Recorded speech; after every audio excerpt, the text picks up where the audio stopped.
palestra. Então, primeiro, antes de apresentar o nosso convidado,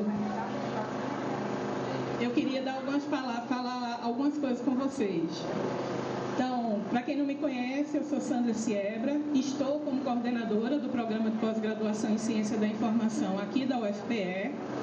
Então, a gente vem trabalhando, fazendo um esforço com os nossos exímios recursos para tentar trazer colegas de outras universidades, para tentar fazer intercâmbios e também nesse espírito de parceria também contribuir com quem está perto da gente. Então, especificamente para essa palestra, a gente mandou convite para as universidades que estavam mais próximas: Paraíba, Rio Grande do Norte e Alagoas.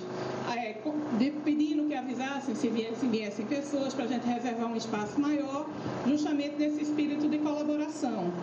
Então, nesse espírito de colaboração também, alguns colegas, eu queria destacar aqui o nome do professor Murilo, da professora Celi, do professor Hélio, que contribuíram pesadamente para, na pindaíba de recursos, desculpa a palavra, mas é o momento que a gente está vivendo, a gente conseguir trazer, e toda a boa vontade de casal, do professor Carlos Araújo, de ter aceitado o nosso convite e de ter vindo aqui em todo esse espírito de parceria, contribuir com essa troca de experiências, de conhecimentos, da gente poder estar colaborando com outras universidades, com outras instituições. Então, falando a vocês um pouco do formato que a gente pensou para esse dia de hoje, a gente vai ter a palestra do professor Carlos, depois a gente vai abrir para perguntas, certo? A gente vai ter mais ou menos uma hora e meia de palestra, a gente vai abrir para os questionamentos que desejem fazer, depois vocês podem desfrutar de um cafezinho, um chazinho, a gente vai começar a venda dos livros e nosso professor gentilmente aceitou fazer uma manhã de autógrafos, certo? Então ele vai estar aqui também disponível, aqui sentadinho na mesa para as vendas estabelecidas, a gente divulgou anteriormente. Ele também gentilmente cedeu o valor de pré-lançamento do livro de R$20. Tem que ser dinheiro, viu, minha gente? Porque professor universitário não tem parceria com cartão de crédito, não. Então tem que ser dinheiro. Se puderem facilitar, troco. Rosa, que está aqui no momento de fotógrafo, é outra colaboradora polivalente, ela está de fotógrafa, depois ela vai ficar de vendedora do livro, certo? Vocês organizadamente compram o livro e os que desejarem autógrafo do professor Carlos se dirigem ao mesmo para tal, ok? Então, sabendo disso, deixa eu fazer faz parte do papel. Então, para cumprir as nossas formalidades, de antemão novamente agradeço ao professor Carlos por ter vindo, e a gente vai ter a palestra Tendências Contemporâneas da Ciência da Informação, com o professor Carlos Alberto Ávila Araújo, que é professor da Escola de Ciência da Informação da Universidade Federal de Minas Gerais, pós-doutor pela Universidade do Porto, doutor em Ciência da Informação, mestre em Comunicação Social e graduado em Jornalismo pela Universidade Federal de Minas Gerais. Ele é presidente da Associação de Educação e Pesquisa em Ciência da Informação da Iberoamérica e Caribe, o EDCIC, vice-presidente da ANCIB e membro do grupo de pesquisa EPIC, Estudos em Práticas Informacionais e Cultura, cadastrado no CNPq. Então, professor Carlos, está com você aqui agora, muito obrigada. Sim, agradeço ao pessoal da Paraíba que veio em grupo e que aceitou o convite e veio com tão boa vontade para prestigiar esse nosso evento. Obrigada.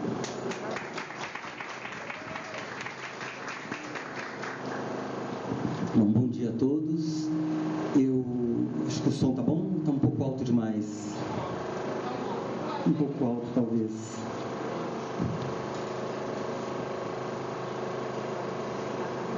Bom, perfeito.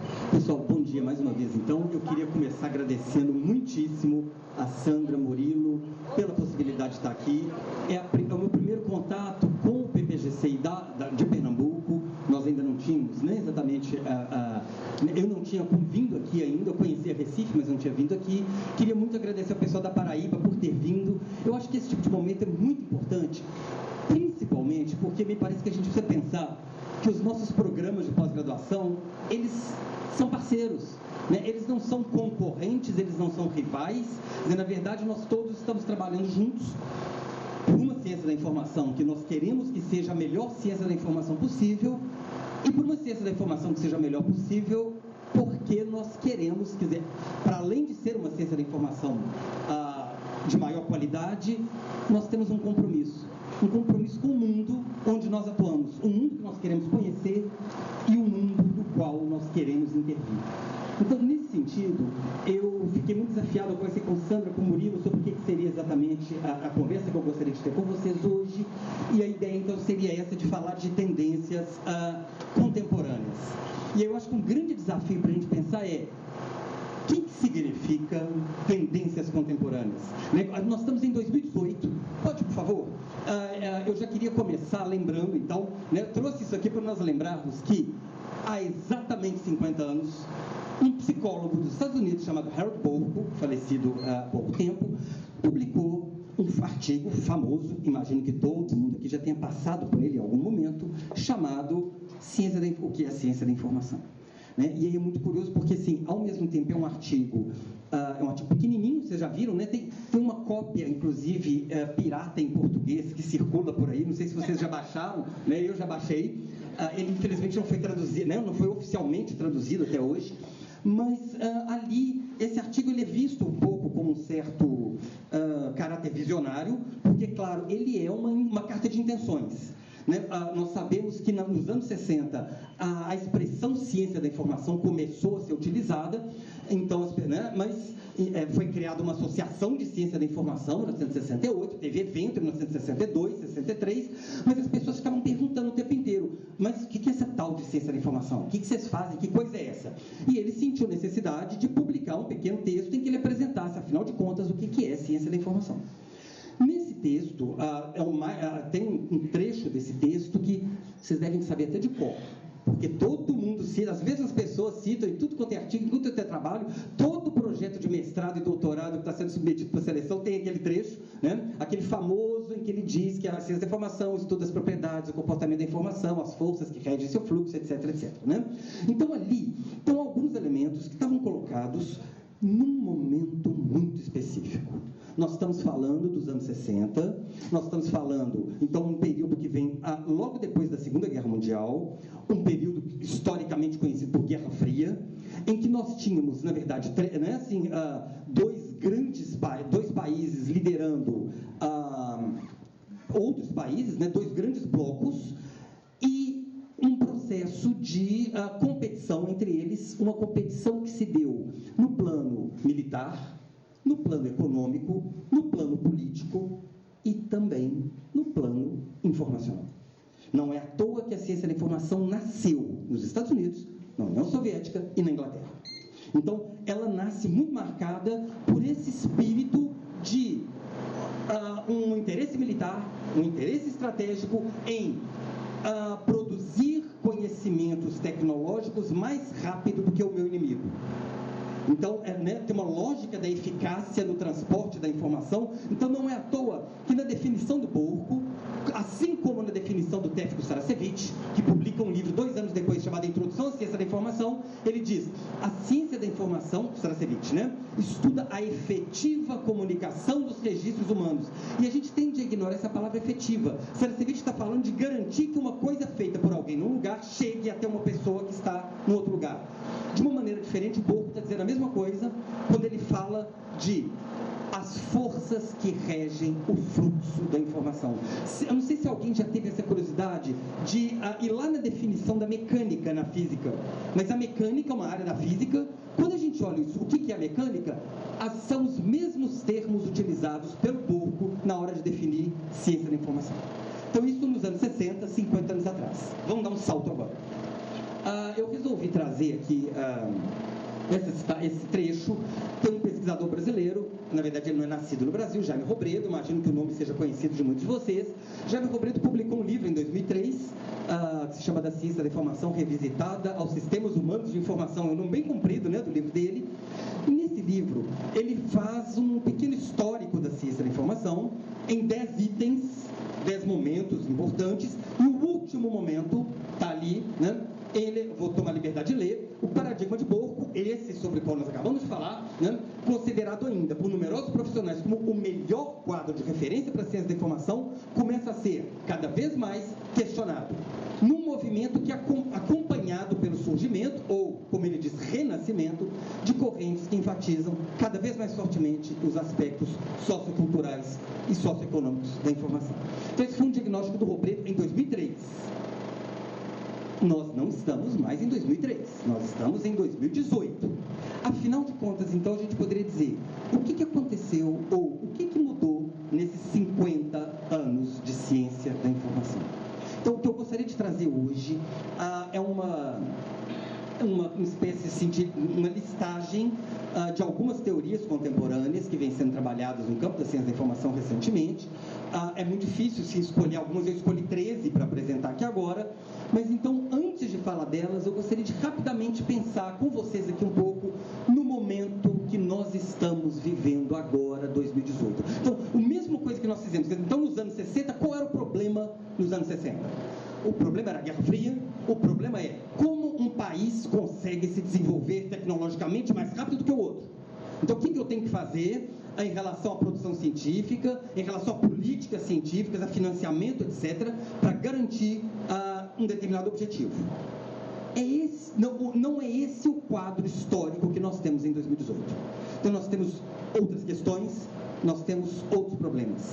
E é exatamente para resolver esses outros problemas que nós, então, vamos falar hoje de uma outra ciência da informação.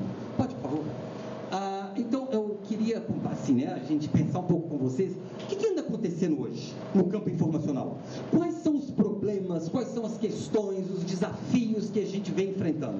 Então, eu listei aqui algumas coisas, Entre elas, nós falamos que nós estamos, numa era, numa sociedade de muitíssimo acesso à informação, e isso é verdade, Todos nós somos testemunhas disso, Sandra precisava ler o meu currículo aqui agora. Não sei se ela já tinha pensado nisso antes, mas se não tivesse, mesmo que fosse agora, na última hora, ela pega ali no celular dela, em 3 segundos ela tem o meu currículo. Quer dizer, se eu pedir agora para vocês alguma coisa sobre a história de Bangladesh, em 5 segundos vocês vão ter aí, não é isso? População de Bangladesh, presidente, etc, etc. Não foi sempre assim na história da humanidade, Então, houve algum momento aí para trás em que, se a gente voltar algumas décadas, em que se eu perguntasse para vocês algo sobre um outro país, vocês teriam que sair daqui e ir fisicamente a um outro lugar procurar. E se a gente voltar alguns séculos, nós vamos, inclusive, chegar em situação em que as pessoas não tinham nada sobre um outro país para saber, para procurar, Então, nós falamos, claro, então, que estamos numa sociedade de muito acesso à informação, isso está colocado, mas esse acesso, ele não é, ele é acompanhado de alguns problemas. Entre eles, eu coloquei ali o primeiro, nós temos vários estudos diagnosticando como que nós vivemos ainda em realidades em que há uma concentração muito grande do conteúdo informacional em poucas fontes. Então, nós temos motores de busca que acabam privilegiando certas fontes em relação a outras. Então, nós temos certos povos do mundo, certos países do mundo, certas visões de mundo que são menos recuperadas. Então, existe um campo de disputa também que é na recuperação da informação, naquilo que as pessoas vão conhecer. Então, eu sei, por exemplo, que se eu publico numa determinada língua, eu tenho muito mais chance de ser lido, conhecido, circulado, do que publicando numa outra língua. Ou eu falando de uma teoria, ou de outra teoria, ou de uma, enfim, a partir de um determinado modelo ou outro modelo. Além disso, é sempre importante nós lembrarmos, parece tudo tão fácil, todos nós estamos aqui com nossos smartphones conectados, e a gente se esquece que, ao mesmo tempo, esse acesso não é assim tão universal. Por um lado, nós temos pessoas, então, lugares em que, com muitos recursos, mas nós temos uma parte da população mundial bastante isolada ou apartada do acesso à informação. Tem um terceiro elemento, que talvez seja o mais importante ainda. Nós somos sociedades hoje de muito acesso à informação. Muito. Nós temos aqui na palma da nossa mão, nós temos um curso de história inteiro na palma da nossa mão. Nós temos uma enciclopédia inteira.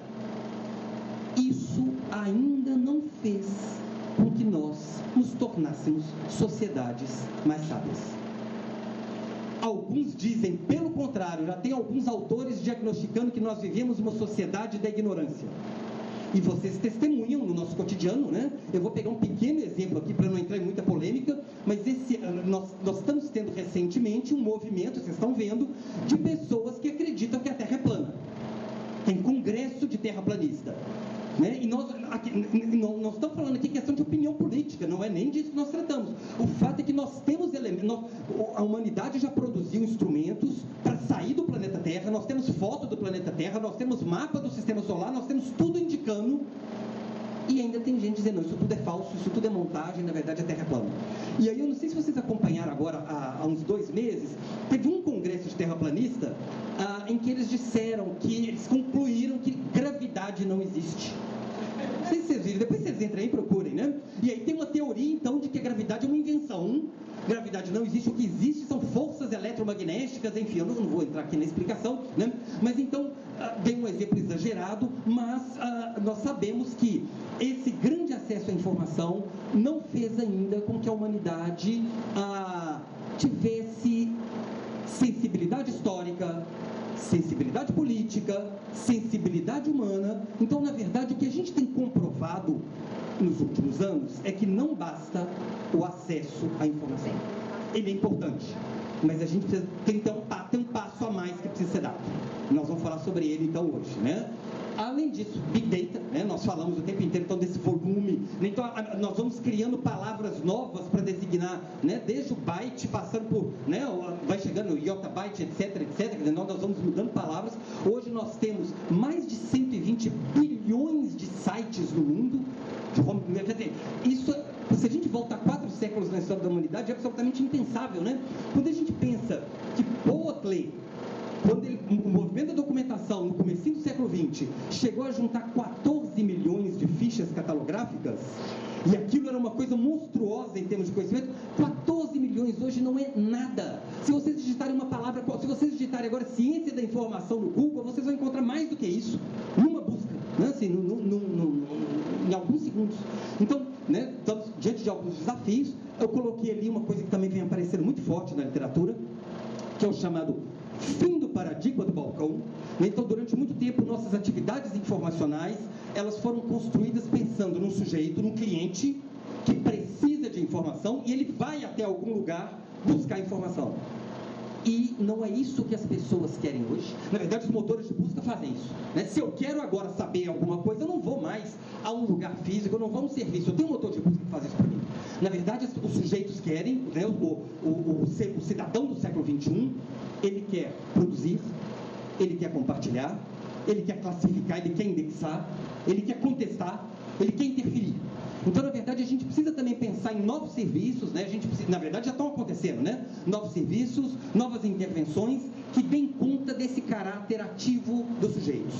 Coloquei ali, né, alguns outros temas que vêm aparecendo, a questão da competência. Hoje, inclusive, existe um movimento, uma teoria contemporânea chamada competência crítica em informação, que diferente dos estudos tradicionais de competência da informação, né, a palavra crítica não está aí à toa, mas ela está aí para sinalizar que muitas vezes estudar competência acabou sendo um jeito de estudar um pouco prisioneiro de medir e comparar as pessoas, quase um teste de inteligência.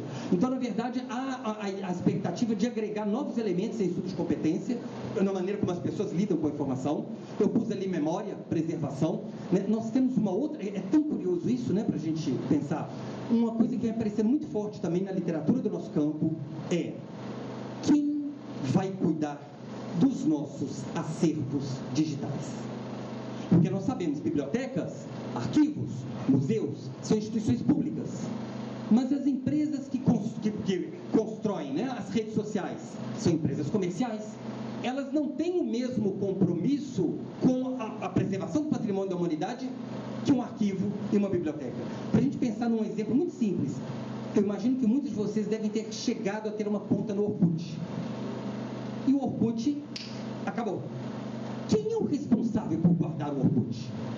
Imagine, quer dizer, a gente sabe que ali no Orkut, como hoje no Facebook e em outras redes, existe uma riqueza muito grande ali, não é isso? Da maneira como a sociedade dialoga com ela mesma. Imagine como que seria bom para nós, hoje em 2018, se existisse Facebook 2000 anos atrás. Não é isso? Imagina as pessoas lá postando Jesus Cristo, né? Jesus Cristo lá, não é, transformando a água em vinho, Jesus Cristo lá, não é isso? Multiplicando, eu estou brincando, né? Assim, mas ao mesmo tempo é sério. Nós temos relatos, claro que a gente sabe que são relatos com pouco rigor histórico, né? Agora, imaginem a riqueza do nosso conhecimento de hoje, se lá na Idade Média as pessoas tivessem postado que elas estão fazendo isso, estão fazendo aquilo, a peste negra foi assim, as pessoas morreram, etc, etc, né? Então, do mesmo jeito, em 2200, em 2300, como seria rico se eles soubessem as nossas brigas, as nossas discussões, as nossas polêmicas de 2018. Agora, nós vamos esperar isso de quem? O Facebook. O Facebook pode fechar um dia, não é isso? O Instagram pode, eles podem resolver, não está dando mais dinheiro, a gente quer mexer com outra coisa, fecham e pronto. Né? Ó, quem quiser salvar, faça backup pessoalmente, mas qual é a instituição, qual é o serviço que vai guardar isso para a humanidade? Então, a dimensão da preservação, né?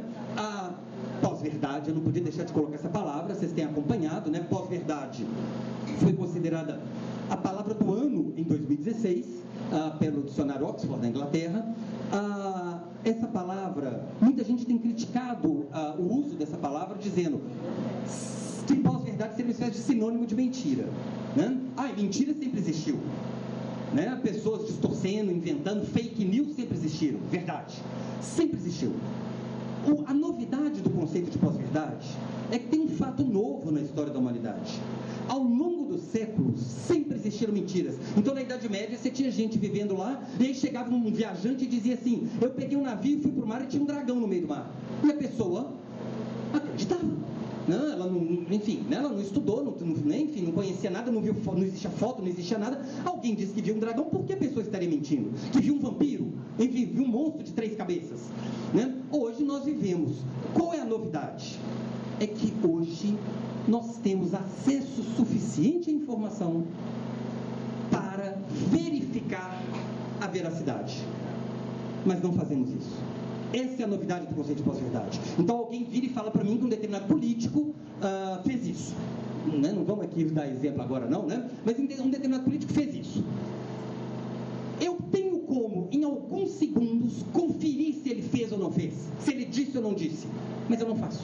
Me interessa que aquilo seja verdade, eu compartilho, eu divulgo e eu assumo como certeza. Ou pelo contrário, não me interessa que seja verdade, eu digo, é mentira, é invenção, né? Isso daí é uma montagem e pronto. Quer dizer, eu recuso o poder de verdade daquilo. Então, essa é a condição nova da humanidade. Nós temos como verificar se uma coisa é verdadeira ou não, mas deixamos para lá. Não nos interessamos. Temos preguiça cognitiva, temos desinteresse ou outros. Então, na verdade, o nosso desafio é entender o que faz com que as pessoas, num universo com tanto acesso à informação, não usem isso a favor de si próprias, mas principalmente a favor da sociedade inteira. Coloquei ali, né, uma discussão muito forte, que também vem aparecendo hoje, a questão da esfera pública, da importância da diversidade, né, que tem muito a ver com aquele primeiro item ali, né, a importância de nós termos posições distintas na internet, nas redes sociais. Quem estava no Enancib ano passado vai se lembrar da conferência de encerramento do Antônio Garcia Gutierrez, que ele tem falado sobre descolonização ou decolonização da internet, né, da necessidade, então, de multiplicidade no fluxo mundial de informação, as discussões, né, de transparência, accountability, né, então, os governos, né, a importância de nós termos leis de acesso à informação, leis de transparência. É muito curioso, né, assim, polemizando um pouco, mas, enfim, nós temos algumas pessoas no Brasil que costumam dizer que na época da ditadura não tinha corrupção. Vocês já escutaram isso? Né? Quer dizer, nada mais enganoso no mundo, né, do que imaginar que um regime, então, que é fechado, não tem corrupção. Quer dizer, o que não se tem é percepção de corrupção, porque ninguém pode investigar, ninguém pode divulgar, não é isso? Então, não aparece o assunto. E aí algumas pessoas pensam, já que o assunto não aparece, é porque ele não existe. E aí uma sociedade democrática em que tem denúncia, em que tem investigação, em que tem publicização dos dados, as pessoas pensam, então, aqui tem corrupção, né? Então, em que medida, né, isso é um valor, né? A democracia é um valor considerado pela humanidade hoje, um valor universal, um valor a ser defendido por todos os países, por todos os povos, e junto com a democracia, portanto, a transparência de informações governamentais, etc. E aí eu gostaria de terminar pensando, né, no final da conversa de hoje, eu gostaria de retomar em que medida a ciência da informação de 2018, a ciência da informação do século XXI, como que ela dialoga com alguns valores que vêm sendo defendidos pela humanidade. Eu coloquei ali os valores da Unesco, né? Inclusão, democracia, diversidade, na verdade repetindo ali, né, os de cima, uma cultura da paz em oposição a uma cultura do ódio, um posicionamento crítico dos sujeitos, em vez de ser apenas um posicionamento assujeitado, né, os sujeitos apenas como objetos, educação, o caráter público das instituições de informação e a preocupação com a herança cultural da humanidade. Então, eu gostaria que a gente ficasse, vocês me desculpem se isso foi um pouco apressado, mas eu gostaria que a gente ficasse com esse quadro na cabeça. Então, assim, é diante desses fenômenos, é diante desses problemas que nós falamos de uma ciência da informação de 2018. Uma ciência da informação com mais de 50 anos. Então, uma ciência da informação, de que ciência da informação nós precisamos para estudar, para entender e para agir nesse cenário? E aí eu vou, né, assim, rapidamente pensar, quando a gente fala a palavra informação, né, como um conceito científico, e todos vocês, né, leram coisas diferentes sobre informação, vocês leram autores diferentes, de países diferentes, né? Imagino que em algum momento vocês leram autores dos Estados Unidos, autores da França, autores da Espanha, autores do Canadá, autores de Portugal, né? Não são os mesmos problemas, as mesmas tradições intelectuais, mas na literatura de ciência da informação, é possível a gente perceber que algumas vezes a palavra informação, ela vem junto com transporte, transferência, sinal, emissor, receptor, probabilidade, sistema, né? Recuperação, conteúdo. De vez em quando ela vem junto com dado, conhecimento, pessoas, lacuna, necessidade, busca, uso. De vez em quando ela vem junto com social, cultura, documentos, saberes, memória, apropriação. Então, a questão que eu também gosto, então, se eu queria que a gente fizesse uma conversa hoje em dois sentidos. Um que é o momento contemporâneo, a realidade, o contexto. Dois, as teorias, as categorias de pensamento que nós temos para pensar a informação. Então a gente poderia dizer, o que a gente faz hoje? Eu gostaria de, né, vou apresentar algumas teorias. E eu queria que a gente ficasse com duas coisas na cabeça, portanto. Faz diferença aproximar o conceito de informação a um ou outro desses conceitos de cima? Pensar a informação como transferência? Em que isso é diferente de pensar a informação como preenchimento de lacuna? E em que isso é diferente de pensar a informação como formação da cultura e da memória? 2. A ideia de informação, o conceito de informação, ele muda, ele se altera em função das coisas que estão acontecendo no mundo. Então, na verdade, são dois movimentos, né? E aí eu gostaria, então, que a gente fizesse esse acompanhamento dos dois movimentos. Por favor. E aí, muito obrigado. Então, eu gostaria, já que a gente já fala de informação, né? Então, informação é alguma coisa que está no mundo. Agora, somos nós que conhecemos as coisas e chamamos essas coisas de informação. Então, existe um processo, né? Quando a gente estuda lá na filosofia da ciência, enfim, né, na epistemologia, quando a gente diz, como é que nós, seres humanos, conhecemos o mundo? Na verdade, o mundo ele é composto por coisas. As coisas acontecem. Somos nós, sujeitos de conhecimento, que olhamos para essas coisas e transformamos essas coisas em um objeto. Então, qual é o movimento que nós fazemos? Eu coloquei aqui, né? Nós temos gente na biblioteca, pus ali, né? Nós temos gente postando nas redes sociais. Nós temos políticas de preservação sendo formuladas, né? Nós temos gente indo para públicos, indo para museus, né? Nós temos gente vendo televisão, né? Nós temos uma aula acontecendo por videoconferência. Quer dizer, os fatos estão acontecendo. E a gente poderia dizer, outras ciências poderiam estudar esses fatos? Poderiam. Sociologia poderia estudar, não é isso? Antropologia, pedagogia, enfim, né? Arquitetura, sei lá, enfim, né? Agora, nós olhamos para esses fatos e enxergamos neles uma dimensão informacional. Né? Eu gosto muito do Gernot Versick, um autor, né, alemão que faleceu em 2006, que ele tem um texto muito brilhante, assim, eu gosto muito das coisas que ele escreve, que ele diz, a grande novidade da ciência da informação não é que ela descobriu um objeto empírico novo que ninguém estudava antes. O que a ciência da informação fez foi estudar fatos que já vinham sendo estudados por outras ciências de uma maneira diferente. Então, precisa estudar bibliotecas, arquivos, museus, né? Outros fenômenos, mas de um jeito que não é o jeito como a comunicação, como a pedagogia, como a antropologia estudam. Qual é essa novidade? O que nós, enquanto ciência da informação, enxergamos quando olhamos para esses fenômenos? Então, um rápido apanhado, não vou fazer uma história da epistemologia da ciência da informação aqui, mas nós temos alguns autores, ali tem uma pequena lista deles, autores de diferentes países, o Rafael Capurro, da Alemanha, né? Ele é uruguaio, mas fez a carreira na Alemanha, o Miguel Rendon, do México, o Saracevich, dos Estados Unidos, ele é croata, né? Mas a carreira nos Estados Unidos, o Oron, que é da Dinamarca, Fernandes Molina, Moya Negon, da Espanha, Silva e Ribeiro, de Portugal, o Rafael Capurro de novo ali, né? Salum Yacenot, do Canadá, Vega Almeida, Fernandes Molina, que é da Espanha, mas o Radamés Linares Colombier, de Cuba, e o Jorlan, também da Dinamarca. Coloquei, porque esses autores são autores dedicados à epistemologia do campo da ciência da informação, e apesar de fazerem discussões muito diferentes uns dos outros, todos eles chegaram a um certo acordo de que, na história da ciência da informação, é possível identificar 3 grandes maneiras de se estudar a informação.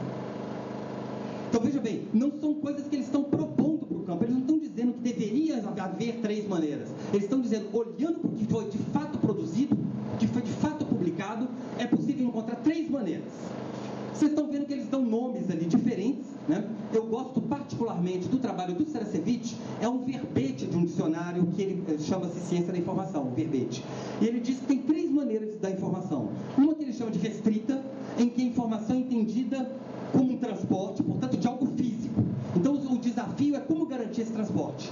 Depois, o que ele chama de uma perspectiva ampla, em que essa coisa que é transportada, ela tem um significado. Então, existe um enfoque que é a partir desse significado. E ele chama que tem uma que ele dá o nome de mais ampla ainda, em que ele diz que essa coisa que tem um significado, esse significado não existe nela. Esse significado só existe no decurso da ação dos sujeitos, a gente vai ver isso agora, e inserida num contexto. Então, são maneiras diferentes de dizer, né? Alguns autores falam, então, os canadenses, por exemplo, eles falam que a informação tem uma forma, uma existência material, mas ela também tem um conteúdo, então, portanto, ela tem um sentido, um significado, e ela é um meio de ação, um meio de intervenção dos sujeitos e das sociedades no mundo. Então, aqui, né, são maneiras distintas. O Rafael Capurro, ali em 2003, talvez seja o mais conhecido de todos, né, porque Rafael Capurro ele fez a conferência de abertura do Enancib em 2003, e nessa conferência ele apresentou o clássico modelo dele, né, de modelo físico, cognitivo e social, que é muito usado no Brasil, né, e também em outros países. Então, aqui, desculpa, só um minutinho. Aqui, volta, só para a gente ver, quer dizer, eu coloquei isso aqui para a gente ter esse quadro em mente, porque é com esse quadro que eu gostaria de dialogar as perspectivas contemporâneas com vocês. Por favor. Desculpe, ela ficou com uma configuração ruim, eu não sei se está sendo possível ver daí de trás. É a única que está com a fonte menorzinha. Aqui, obrigado. Aqui, às vezes no Brasil, algumas pessoas têm uma certa percepção assim, o modelo físico é o pessoal que trabalha com bibliometria, o modelo cognitivo é o pessoal que trabalha com gestão, o modelo social é o pessoal que trabalha com memória. Mas se nós fizermos um estudo um pouquinho mais cuidadoso das teorias da ciência da informação, a gente vai perceber que em cada sub-área do campo, ou em cada, né, alguns chamam de sub-área, alguns chamam de corrente teórica, alguns chamam de teorias, em todas elas, em estudos sobre comunicação científica, organização da informação, gestão da informação, política da informação, usuários, em todas elas é possível identificar manifestações do modelo físico, do modelo cognitivo e do modelo social. Então, na verdade, nós não estamos falando aqui, né, e essa é uma particularidade muito importante das ciências humanas e sociais, um modelo não substitui o outro, um modelo coexiste com o outro, né? Por isso é que a gente fala, em qualquer ciências sociais que nós formos verificar, se a gente for agora na sociologia, na antropologia, enfim, e perguntarmos, as pessoas vão dizer, tem um pessoal aqui que é positivista, tem um pessoal aqui que é construtivista, tem um pessoal marxista, tem um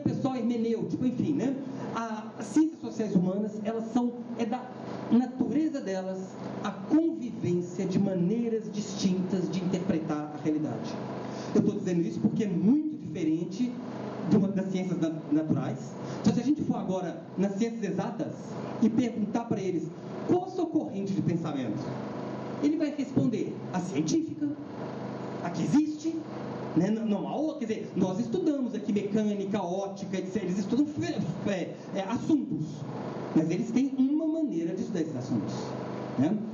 Na medicina, a gente até poderia falar que a medicina agora tem uma homeopatia, que é uma outra visão, mas enfim, a medicina tem uma história de uma maneira de se estudar as diferentes partes do corpo humano, as diferentes doenças, os diferentes fenômenos. Aqui não. Aqui nós estamos falando de teorias distintas que algumas vezes têm objetos específicos. Então, quem estuda representação e organização da informação está preocupado com certos aspectos. Quem estuda gestão está preocupado com outros aspectos. Quem estuda usuários, com outros. Independente dessa diferença, é possível identificar que, em todos esses movimentos, há um grupo de pessoas estudando desde uma perspectiva física, outros desde uma perspectiva cognitiva e outros desde uma perspectiva social. Então, eu gostaria de explicar, assim, sei que vocês já conhecem isso muito, mas apenas eu gostaria de rapidamente explicar esses três modelos para nós ficarmos com eles na cabeça na hora de falar das teorias contemporâneas. E aí, antes, eu gosto de convidar os autores para vir conversar com a gente. Tem uma pesquisadora do IBICT, a recentemente aposentada do IBICT, Nélida Gonzalez de Gomes, imagino que todo mundo aqui já tenha lido algo dela, né? E ela traduz muito bem essa característica da ciência da informação de fazer conviver dentro dela modelos explicativos distintos. Então, a Nélida, ela chama isso, né, de caráter poliepistemológico da ciência da informação. Então, a ciência da informação tem uma dimensão que ela chama de semântica discursiva, que está preocupada com sentido, com significado, com cultura, imaginário, etc. Tem uma dimensão que ela chama de meta-informacional, que está preocupada, então, com as regras de políticas de informação, o que ela chama de regimes de informação, regulação, enfim, né, a gestão. E uma terceira que ela chama de infraestrutural, que tem a ver com tecnologia, no sentido muito amplo da palavra tecnologia, né? no sentido das técnicas que tornam possível a existência material dos conteúdos informacionais. Então, ela diz que, na verdade, a ciência da informação é resultado da convivência de modos de conhecimento muito diferentes. Quem está pensando em gestão, em política, está preocupado com algumas coisas. Quem está pensando na tecnologia está preocupado com outras. Agora, continua sendo tudo isso ciência da informação. Então, esse é que é o nosso desafio, né? Como é que a gente consegue ter uma área única que consiga, ao mesmo tempo, abrigar essa diversidade sem que isso seja um problema para nós? Então, rapidamente falando dos três modelos, quando a ciência da informação, então, nasce na década de 60, ela, na hora que então, as pessoas estão dizendo, então agora existe uma coisa chamada ciência da informação. Ótimo. Mas o que é informação? E aí, quando eles se perguntam isso, eles descobrem que em 1949 tinha sido publicado um livro, Teoria Matemática da Comunicação, todo mundo aqui já falou sobre isso, né? De Shannon Weaver, dois engenheiros de telecomunicações, em que ali, naquela obra, tinha um conceito científico de informação. E aí a ciência da informação olha para aquele conceito e diz, é isso que nós queremos, vamos usar esse conceito, né? Esse aqui é o modelo básico deles, em que eu tenho um recurso de informação, né? Eu tenho, né, na verdade, uma possibilidade de informação e uma pessoa, alguém, algo, né, que vai selecionar e vai transmitir para um outro determinado conteúdo. E é muito curioso porque se a gente for ler essa teoria com mais cuidado, a gente vai ver que informação não é aquilo que é transmitido. O que é transmitido são mensagens.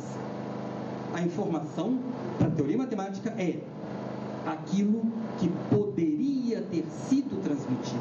Então, a informação é da ordem da probabilidade, né? Em cada situação, eu tenho um conjunto de possibilidades de coisas que eu posso escolher para serem transmitidas.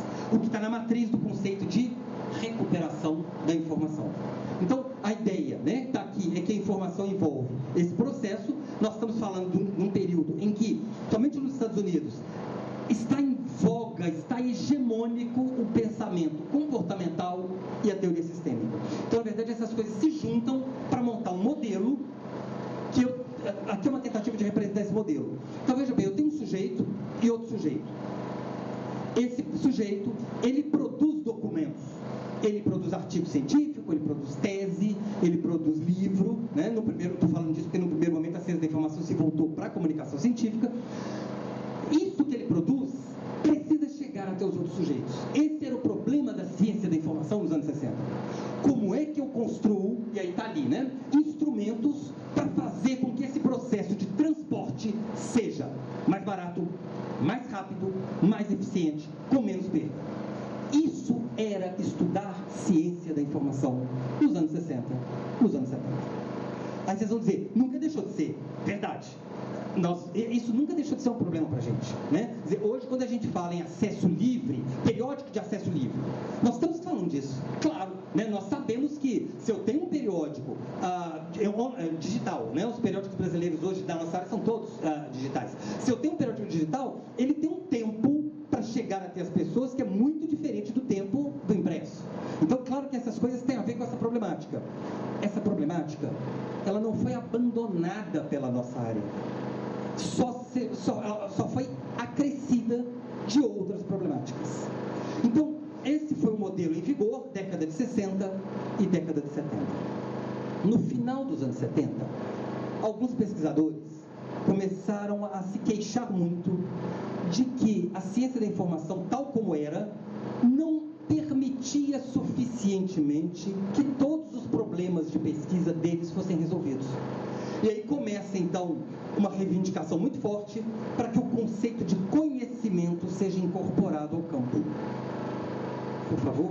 A grande inspiração, né, assim, um grande momento em que isso acontece é uma conferência, claro que não é só nesse local, né, mas em 1977 tem uma conferência né, ali na Dinamarca, e nessa conferência, esse é o papel muitas vezes de um evento científico, né? De repente um monte de gente está pensando uma coisa parecida, elas se encontram fisicamente e falam, você também pensa isso? Você também pensa isso? Então vamos juntos propor algo. Então ali há um certo consenso de que é preciso a ciência da informação caminhar na direção de uma perspectiva cognitivista. A grande inspiração deles é uma teoria filosófica do Popper, está ali, né, a teoria dos três mundos, eu imagino que todo mundo conheça, eu vou falar muito rapidamente. Popper, ele entende que o mundo, a realidade, ela é composta por três dimensões. O que ele chama de mundo 1, que é o mundo físico, os objetos, as coisas que existem, né, o microfone, a roupa, a cadeira, a lata de lixo, etc. O mundo 2, que é o mundo das ideias. As coisas que nós pensamos. Então, eu na minha cabeça tenho uma ideia do que deve ser uma lata de lixo, do que deve ser um microfone, etc, etc. Se ele é bonito, se ele é feio, enfim, né? Então, nós pensamos coisas sobre o mundo.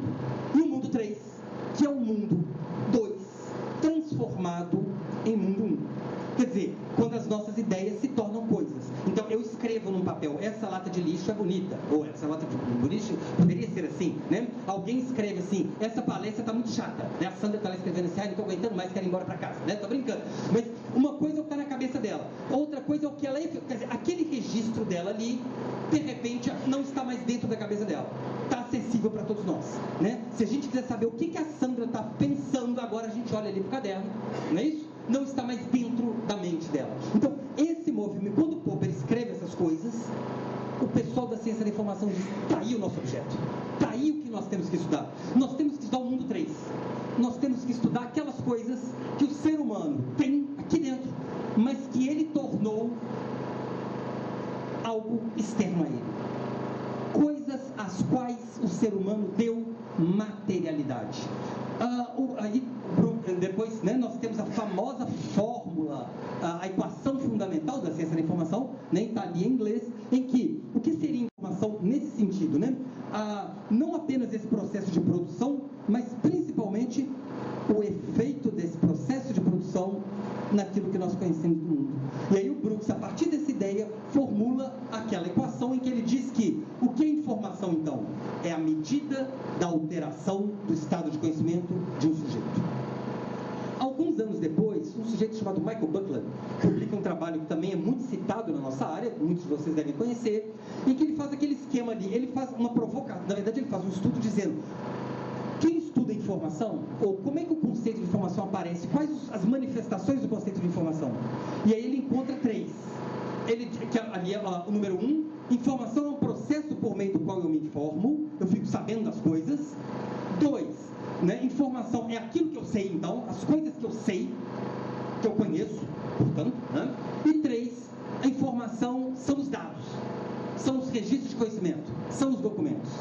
Quando ele faz esses 3, ele percebe, olha que interessante, tem hora que informação é um processo, tem hora que informação é uma entidade, tem hora que informação é tangível, tem existência material, tem hora que ela é intangível. Com base nesse modelo, ele constrói o 4, que é o processamento da informação, que ele diz, esse é o objetivo da ciência da informação. Né? Então, criar instrumentos para lidar com o conhecimento humano registrado. Então, a ciência da informação estuda processos tangíveis. Esse é o objeto de trabalho da ciência da informação. Claro que ela estuda os outros 3, mas aqui está a tarefa dela. Então, no fundo, a gente tem aqui em 1991, esse trabalho dele, uma certa consolidação de uma agenda de pesquisa para o campo da ciência da informação desde uma perspectiva cognitivista. Pode, por favor? Aqui uma tentativa de representar esse modelo. Então nós temos, né, se vocês pegarem livros, tratados, manuais de ciência da informação dos anos 90, vocês vão ver que em todos eles está escrito assim. Para definir informação, nós temos que definir dado, informação e conhecimento. Vocês já viram isso, né? Então tem uma geração de pessoas no Brasil e em outros países que se formaram, né, com esse modelo de que, então, o que é o dado? Dado é aquilo que existe materialmente na realidade. Documento, registro de conhecimento, enfim. O dado tem uma existência independente do sujeito. O que é o conhecimento? O conhecimento é o contrário. O conhecimento é aquilo que está aqui dentro, portanto, depende totalmente do sujeito. A informação é o produto da interação entre os dois. A informação é o tanto que um dado altera aquilo que eu sei. Então, se eu ou qualquer um de vocês, a gente pegar agora um livro de matemática da 4ª série, que ensina a fazer soma, não sei se 4ª série, hein, gente, vocês me corrijam, mas que um livro de matemática que ensina a fazer soma, subtração, multiplicação e divisão. Que informação esse livro tem para nós? Zero.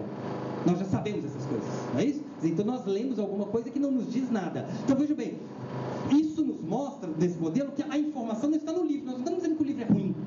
Nós estamos dizendo que na experiência nossa, adultos, com um livro que tem um conteúdo que nós já plenamente dominamos, ali não existe acréscimo de conhecimento. É isso que nós estamos dizendo. Então, a informação não é algo que está nos objetos, nem está só no sujeito. A informação é sempre um produto dessa interação. Eu poderia trocar agora e pensar um livro em grego. Eu poderia trazer um livro aqui, não sei se alguém aqui lê grego. Imagino que não, eu não leio. Se eu trago esse, o livro pode ser excelente, maravilhoso. O conteúdo informacional desse livro, para nós, é zero.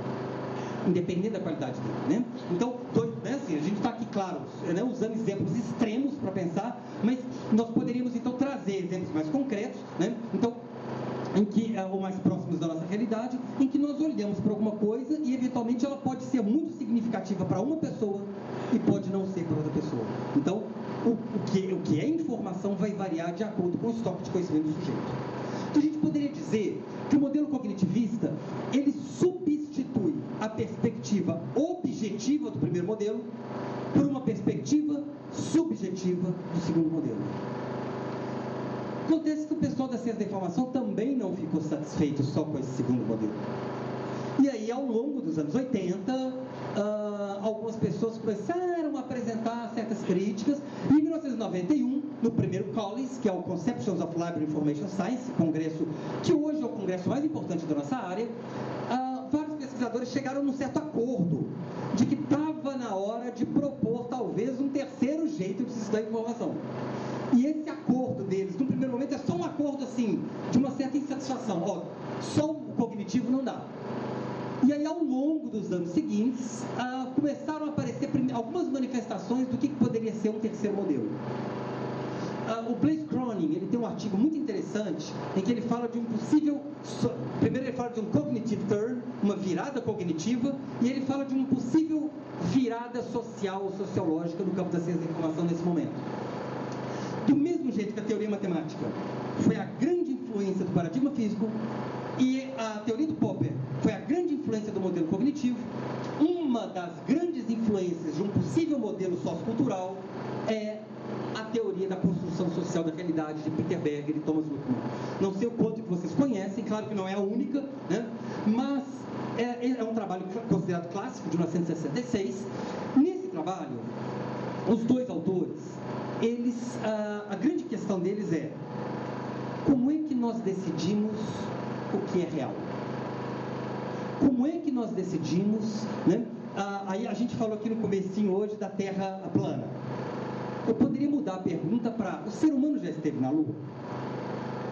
Eu imagino que a maior parte de quem está aqui acredita que o ser humano já esteve na Lua. Mas eu acredito que algumas pessoas aqui acham que não. Independente da veracidade do fato, a questão é: quem acredita que o ser humano esteve na Lua, acredita por quê? Porque nenhum de nós esteve na Lua para comprovar, nenhum de nós foi lá ver. Nós lemos, assistimos a televisão, assistimos um documentário, não é isso? Quer dizer, nós escolhemos acreditar em algumas coisas.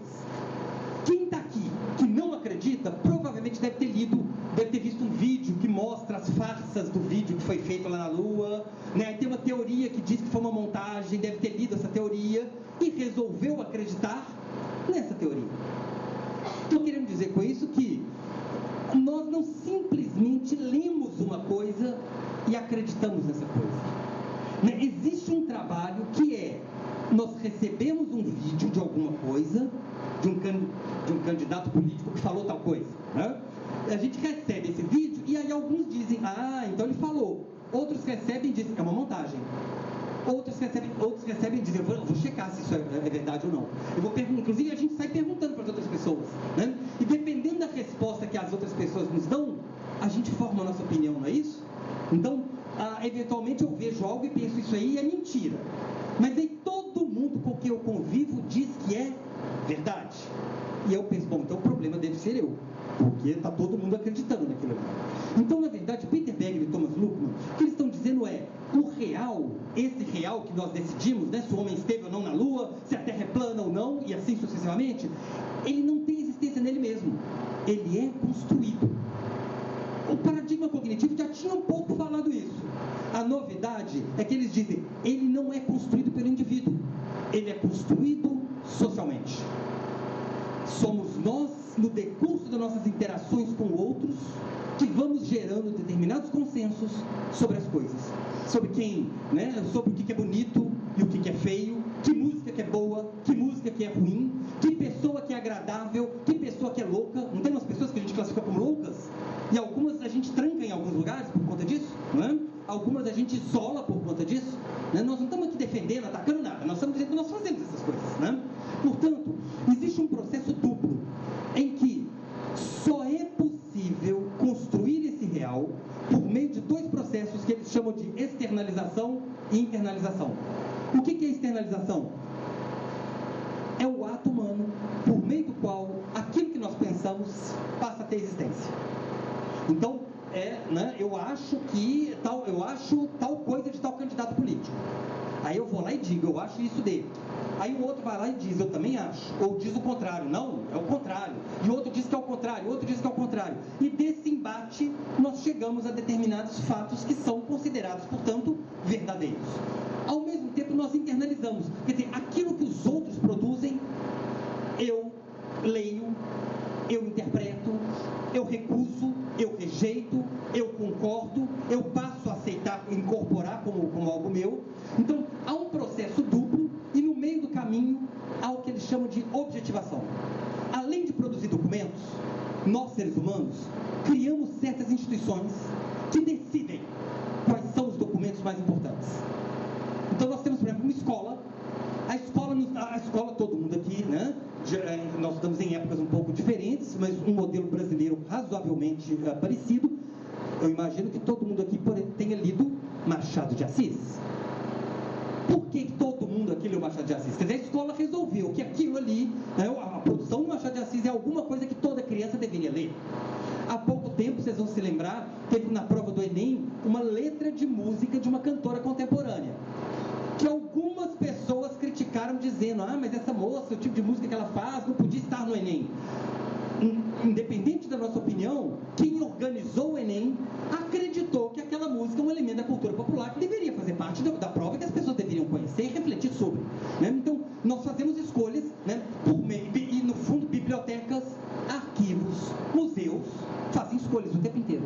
Quais objetos vão ser guardados, quais objetos vão ser eliminados, para quais coisas nós vamos dar destaque. Então, pode, por favor, esse processo, aqui uma tentativa de representar o possível chamado terceiro modelo de estudos da informação, em que nós temos o ser humano, nós agimos o tempo todo no mundo. Então nós trabalhamos, nós namoramos, nós estudamos, nós viajamos, nós votamos, não é isso? Nós fazemos coisas. No decurso das nossas ações, nós vamos produzindo documentos. Nós tiramos fotos, nós postamos, nós anotamos, né? Nós falamos, então nós vamos produzindo registros, mas, então, aqui eu vou tomar licença para tomar uma expressão do Rafael Capurro. Rafael Capurro diz que a informação não é uma coisa, a informação é um processo. A informação é o processo por meio do qual nós, seres humanos, no decurso das nossas ações cotidianas, produzimos documentos. Então nós estamos gerando, né? Vocês estão gerando aqui, né? Folhas, fotos, já tem gente postando, enfim, né? Nós estamos gerando aqui. Alguém está anotando assim, nossa, eu vou usar isso para minha tese, né? Alguém pode estar anotando, inclusive o contrário, nossa, isso que ele falou, eu vou discordar, vou usar tal autor para discordar. No meu trabalho da disciplina do Henry, ou enfim, né? Em algum outro, né? Na minha dissertação, na minha tese, enfim, né? Então, ao mesmo tempo, portanto, que nós produzimos, nós nos utilizamos dos recursos que os outros fizeram. É o que o Rafael Capurro chama de a outra ação de informação. O processo por meio do qual eu me informo. Eu construo a minha identidade, eu construo a minha personalidade a partir do que os outros fizeram. Então, na verdade, são aquelas duas setinhas ali. Informar é o processo por meio do qual eu gero documentos e eu uso os documentos existentes.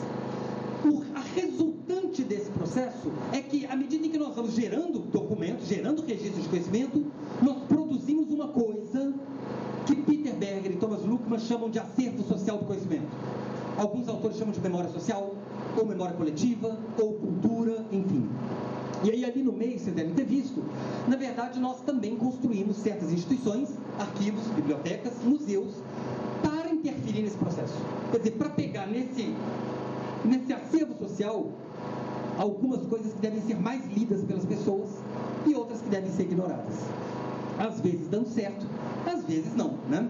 Teve um caso famoso no Brasil, não sei se vocês vão se lembrar, há alguns anos, tem um filme de terror chamado The Serbian Film, que tinha uma cena de um estupro de um neném de meses. E aí o governo brasileiro resolveu proibir esse filme no Brasil. O que foi um tiro pela culatra, porque na hora que ninguém estava sabendo desse filme, na hora que o governo proibiu, um monte de gente foi lá e baixou o filme e começou e formou-se um circuito de pessoas distribuindo o filme, porque afinal de contas eram pessoas que acreditavam que era uma censura ou que fizeram, enfim, os motivos não interessam. O que interessa é que acabou se provocando um circuito de distribuição de um conteúdo que tinha sido considerado por um ator que interfere nesse processo um conteúdo que não deveria circular na sociedade, né? Então, claro que, na verdade, nós construímos, né? A escola, ela privilegia certas leituras, certos conteúdos, ela decide, né? Deve ter aula de filosofia, não deve ter aula de filosofia, deve ter isso, não deve ter aquilo. E se deve ter aula de filosofia, quais os autores que a gente deve ler? É preciso ler Kant? É preciso ler autores lá, Aristóteles? A gente deve estimular os meninos a fazerem filosofia? Enfim, né? São decisões que nós, seres humanos, vamos tomando. Por que isso é importante? A ciência da informação estuda, ou quer estudar, tudo isso. Quer dizer, ela quer estudar o processo por meio do qual nós produzimos documentos, o processo por meio do qual nós usamos os documentos e o processo por meio do qual esse acúmulo de documentos gera alguma coisa nova que interfere na nossa vida, que interfere na construção da realidade. Então, essa é uma tentativa de representar, né? É claro que os modelos contemporâneos, as perspectivas contemporâneas, elas exploram muitos aspectos disso. Nós vamos agora então falar de algumas delas, por favor. E aí eu gostaria de terminar com esse pequeno mapinha que, para a gente entrar então nas perspectivas contemporâneas, para localizá-las, né? Falar dos 50 anos da ciência da informação, a gente poderia dizer assim, é muito difícil fazer uma história da ciência da informação. Mas em linhas muito gerais, é possível identificar que há alguns fatos que são anteriores à ciência da informação, que são muito importantes, né? O surgimento da bibliografia, da documentação, da biblioteconomia especializada, os primeiros cientistas da informação que criaram o Instituto de Cientistas da Informação na Inglaterra, né? O desenvolvimento do microfilme, depois dos computadores. Então, alguns fatos condicionaram o surgimento da ciência da informação, que acontece na década de 60, a partir, né, da teoria matemática e da teoria sistêmica. Nos anos 80 e 90, a gente tem ali alguns fatos, né? A ciência da informação está ali, ela sai da Inglaterra, dos Estados Unidos e da União Soviética e começa a aparecer também em outros países, na França, na Espanha, nos países nórdicos, depois na América Latina, África, Ásia. As tentativas de caracterização da ciência da informação como ciência interdisciplinar, ciência pós-moderna, uma ciência social. As sub-áreas vão se consolidando, né? Então, gestão, tecnologia, gestão, representação, usuários, e também o modelo cognitivo se consolida. E se a gente avança, então, para o século XXI, o que a gente enxerga no século XXI? Né? O modelo sociocultural, então, ele emerge convivendo com os outros. Algumas dimensões do conceito de informação, eu vou mostrar esse slide daqui a pouquinho, né? E as teorias atuais, que é o assunto que eu gostaria de desenvolver com vocês agora, da gente passar. Como é que nós estamos de tempo? 50 minutos, perfeito, ok. Bom, então, pode, por favor, passar. O outro está em branco? Tá, gente, vocês me desculpem. É isso, vou só um. Aqui era para estar escrito teorias contemporâneas. Eu não faço a menor ideia de por que não está. Tá? Mas então, leiam aqui, por favor, teorias atuais. Tá? Enfim. Bom, então agora, veja bem, eu vou apresentar 13 teorias. Eu não vou apresentar a teoria inteira, assim, senão a gente não sai daqui hoje, né? Mas então eu vou rapidamente apresentar essas teorias, mas principalmente dizer qual o conceito de informação que emerge de cada uma delas. Então, a primeira delas, análise de domínio, né? Alguns de vocês já, né, devem conhecer, alguns devem trabalhar com ela. Análise de domínio é uma teoria, né, uma perspectiva de estudo no campo da ciência da informação que vem surgindo. Na verdade, ela aparece em 95 no trabalho do Jordan e Albrecht, está ali, né? Muito voltada para a ideia de que qual a maneira como nós devemos classificar os documentos de uma área. Então, houve um momento em que se pensava, vai existir uma classificação a priori, uma classificação absoluta. Aí teve um momento em que as pessoas começaram a dizer, vamos usar um instrumento chamado garantia literária. Quer dizer, vamos pegar o que já existe produzido para a partir dali extrair os assuntos, as classes, as categorias. E aí apareceu em determinado momento uma proposta muito inspirada num conceito de comunidade de discurso, que é um grupo de pesquisadores, eles desenvolvem certas categorias comuns de como é que as coisas devem ser analisadas, como é que elas devem ser estudadas. Por que a gente não vai lá descobrir essas categorias comuns e, ao descobri-las, inserir essa informação na construção de sistemas de classificação, de sistemas de recuperação da informação? Essa é a proposta desses pesquisadores, né? Então, eu coloquei ali uma citação do Zé Augusto Guimarães, está ali, né? A análise de domínio permite identificar as condições pelas quais o conhecimento científico se constrói e se socializa. Então, por meio da análise de domínio, é possível ver o que é importante num dado campo, refletindo, portanto, uma construção social, um acordo entre esse objetivo. Então, na verdade, né, aí as pessoas trabalham com as distinções que a análise, não os dois tipos de análise de domínio, descritiva e instrumental, mas o que nos interessa é qual a contribuição da análise de domínio, portanto. O que muda quando eu resolvo que, para construir um sistema de classificação para uma área específica, no caso do Jordan, por exemplo, ele tem um grande estudo da área de psicologia, em vez de eu ficar dentro de mim, eu vou na comunidade que estuda psicologia, descubro como é que eles veem o campo, e a partir da maneira como eles veem o campo, eu monto os conceitos, a hierarquia de conceitos, os níveis, enfim, as facetas ou o que for necessário para a construção do meu sistema. Portanto, está ali em vermelho, né? A grande contribuição da análise de domínio é perceber que não é um sujeito sozinho. O Jordan tem essa frase. Não sou eu que tenho necessidade de informação, né? Não sou eu sozinho que busco informação, tenho o meu modo de buscar. Na verdade, a maneira como eu sinto necessidade de informação, a maneira como eu busco, ela é coletiva. Ela é coletiva porque ela é partilhada socialmente, né? Então, somos nós, enquanto sociedade, que decidimos, né, que o jeito de buscar informação é por meio de determinado motor de busca, é filtrando de determinada maneira, é privilegiando determinadas fontes, são verdade, outras não são. Então, essas decisões, a relação minha com a informação, não se passa apenas entre mim e a informação. Se passa entre mim, a minha cultura e a informação, ou os documentos. A segunda teoria, por favor, é a altimetria, né? Então vem da área de estudos métricos da informação, é um campo muito recente, tem um grupo brasileiro forte agora, né? Assim, trabalhando nessa perspectiva, né? Já temos alguns livros no Brasil sobre esse assunto, né? A altimetria, então, ela trabalha na perspectiva de que as métricas, né? Os estudos métricos, eles têm uma tradição importantíssima no campo da ciência da informação, voltado então, né, para identificar né, citações em periódicos científicos, né, em outros recursos de informação no ambiente científico, mas há uma percepção também de que grande parte do impacto de um pensamento científico se dá em outros ambientes, que não o ambiente formal. Se dá nas redes sociais, né, se dá em outras instâncias. Né? A inspiração, inclusive, uma das inspirações desse campo é o trabalho do Bruno Latour, em torno da ideia de ciência em ação, portanto, uma ciência viva, né? Uma ciência em movimento. Então, nesse sentido, a altimetria, ela, na verdade, a grande razão de ser dela é a humanidade, né, no século XXI, surgiram outras maneiras da humanidade compartilhar e se apropriar do conhecimento. Então, é preciso que os estudos métricos também passem a contemplar esses outros ambientes, esses outros cenários. Então, nesse sentido, né, há uma série de estudos que buscam ver, ali está a definição, né, métricas de acesso, comentário, links e citações em redes sociais, para ver também, portanto, indicadores de interação social. Qual a grande contribuição da altimetria? Perceber, portanto, então, que a pesquisa científica, o fazer científico, ele não acontece apenas no ambiente formal.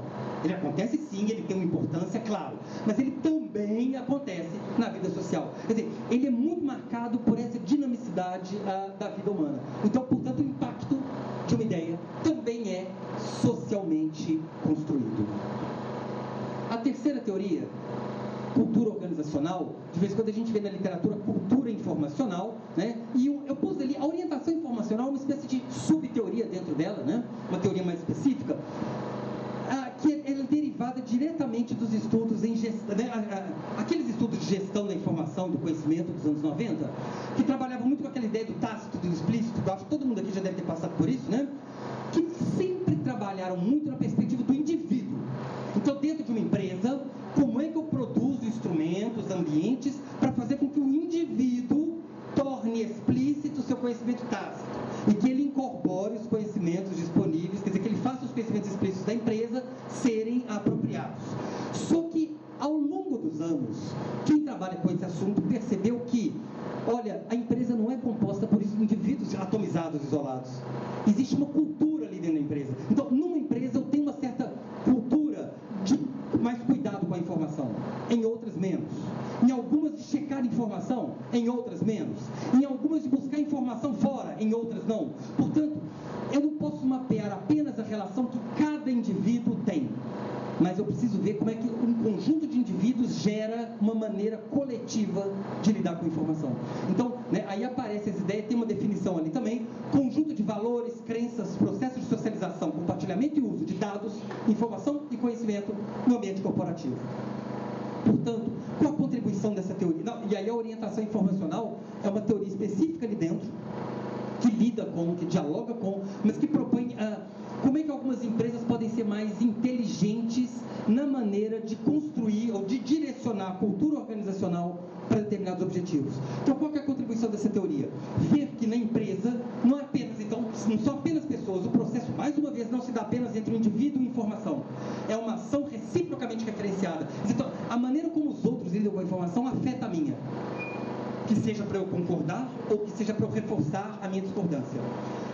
Uma forma, portanto, de lidar com a informação que é partilhada num ambiente que se torna do grupo e que então constitui uma cultura. A quarta teoria é a curadoria digital.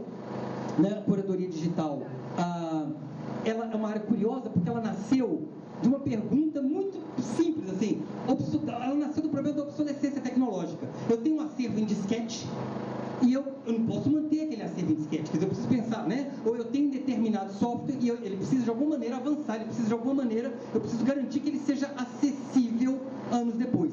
Só que depois dessa sensibilidade para esse problema,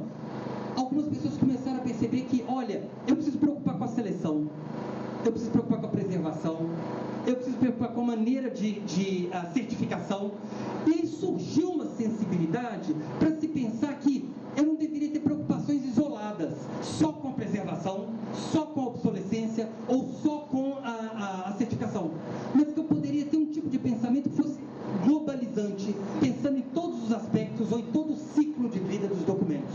Então, tem uma definição de uma tal de Siebra, que a curadoria digital seria o gerenciamento do objeto digital durante todo o seu ciclo de vida.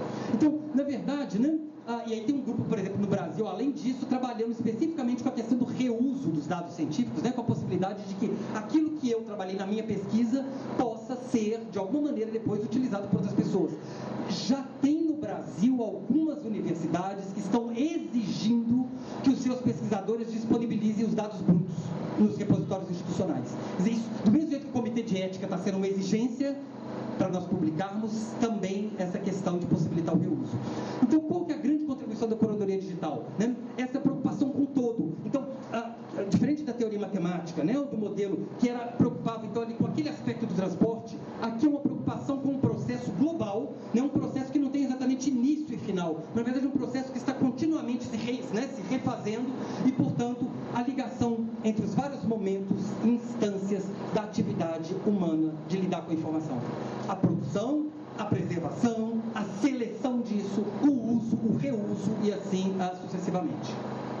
A quinta teoria são as folksonomias, ou né, a indexação social. É uma área, está ali o nome, né, um novo conceito para a organização de recursos no ambiente web, na web. Né?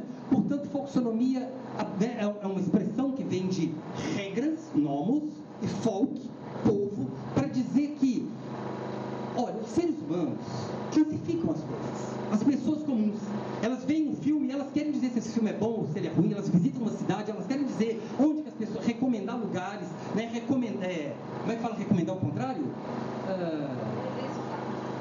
Contraindicar. Contraindicar, obrigado, né? Elas querem então contraindicar alguma coisa, né? Querem reclamar de alguma coisa, então, né?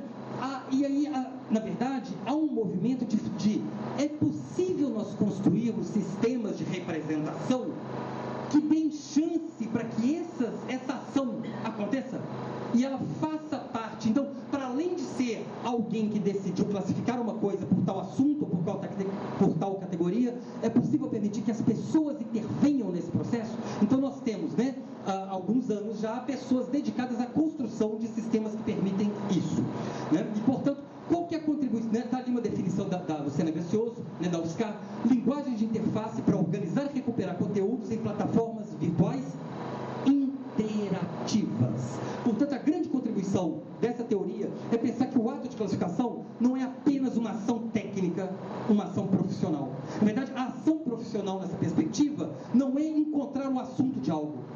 A ação profissional é permitir que o assunto de algo, ou a validade de algo, ou a credibilidade de algo, emerja do coletivo que lida com aquele algo.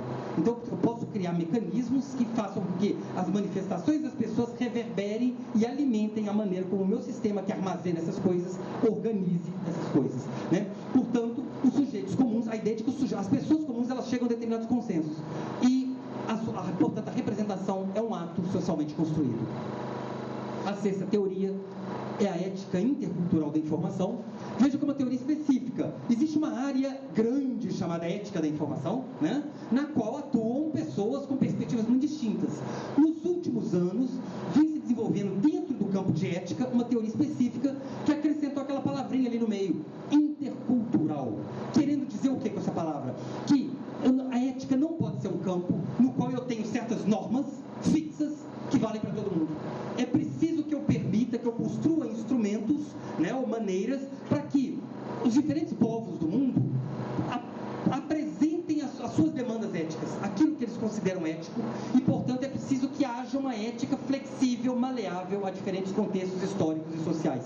Então, há um Centro Internacional de Ética da Informação, criado em 2004, liderado pelo Rafael Capurro, e há uma rede de pesquisadores no mundo inteiro, no Brasil tem algumas pessoas vinculadas a esse exercício de, portanto, então, pensar em desafios éticos para a informação no contexto das sociedades contemporâneas, a partir de algumas questões que vêm sendo levantadas, sobretudo na cúpula mundial sobre a sociedade da informação. Eu mencionei aquela ali que foi a primeira em que apareceu essa questão da palavra intercultural. Qual a contribuição, então, dessa teoria? A ideia de que a ética não é uma coisa só, fechada, cristalizada, universal. É preciso ver em cada lugar onde ela se manifesta, em cada contexto. Portanto, uma dimensão pragmatista da ética. A sétima teoria é a neodocumentação. Aqui no Brasil, é uma teoria que vem, né, do Canadá, dos Estados Unidos. Aqui no Brasil tem um grupo forte que vem trabalhando com isso. Bibliografia, o retorno da bibliografia também. Inclusive vai ter um evento desse grupo brasileiro aqui em Recife em dezembro, né? Que é muito curioso. Quando a ciência da informação nasceu, uma das primeiras coisas que ela fez foi jogar na lata do lixo o conceito de documento. Porque o que interessava para a informação não era a evidência material, era o conteúdo objetivo dos documentos. Aquilo que eu posso retirar de um documento e levar para outro, tornar digital, etc, etc. Mas nos últimos anos, um grupo de pesquisadores começou a perceber que a dimensão material é importantíssima. Se eu quero explicar um fenômeno informacional, eu não posso explicá-lo apenas pelo conteúdo, né? Sem entrar em muitas polêmicas políticas, há pouco tempo nós tivemos um atentado de um candidato a presidente no Brasil. Independente da opinião de qualquer pessoa, teve um certo questionamento de veracidade ou não daquele fato, vocês vão se lembrar. E aí teve uma circulação de vídeos da facada. E vocês devem se lembrar que teve um grupo de pessoas que começou a estudar aqueles vídeos.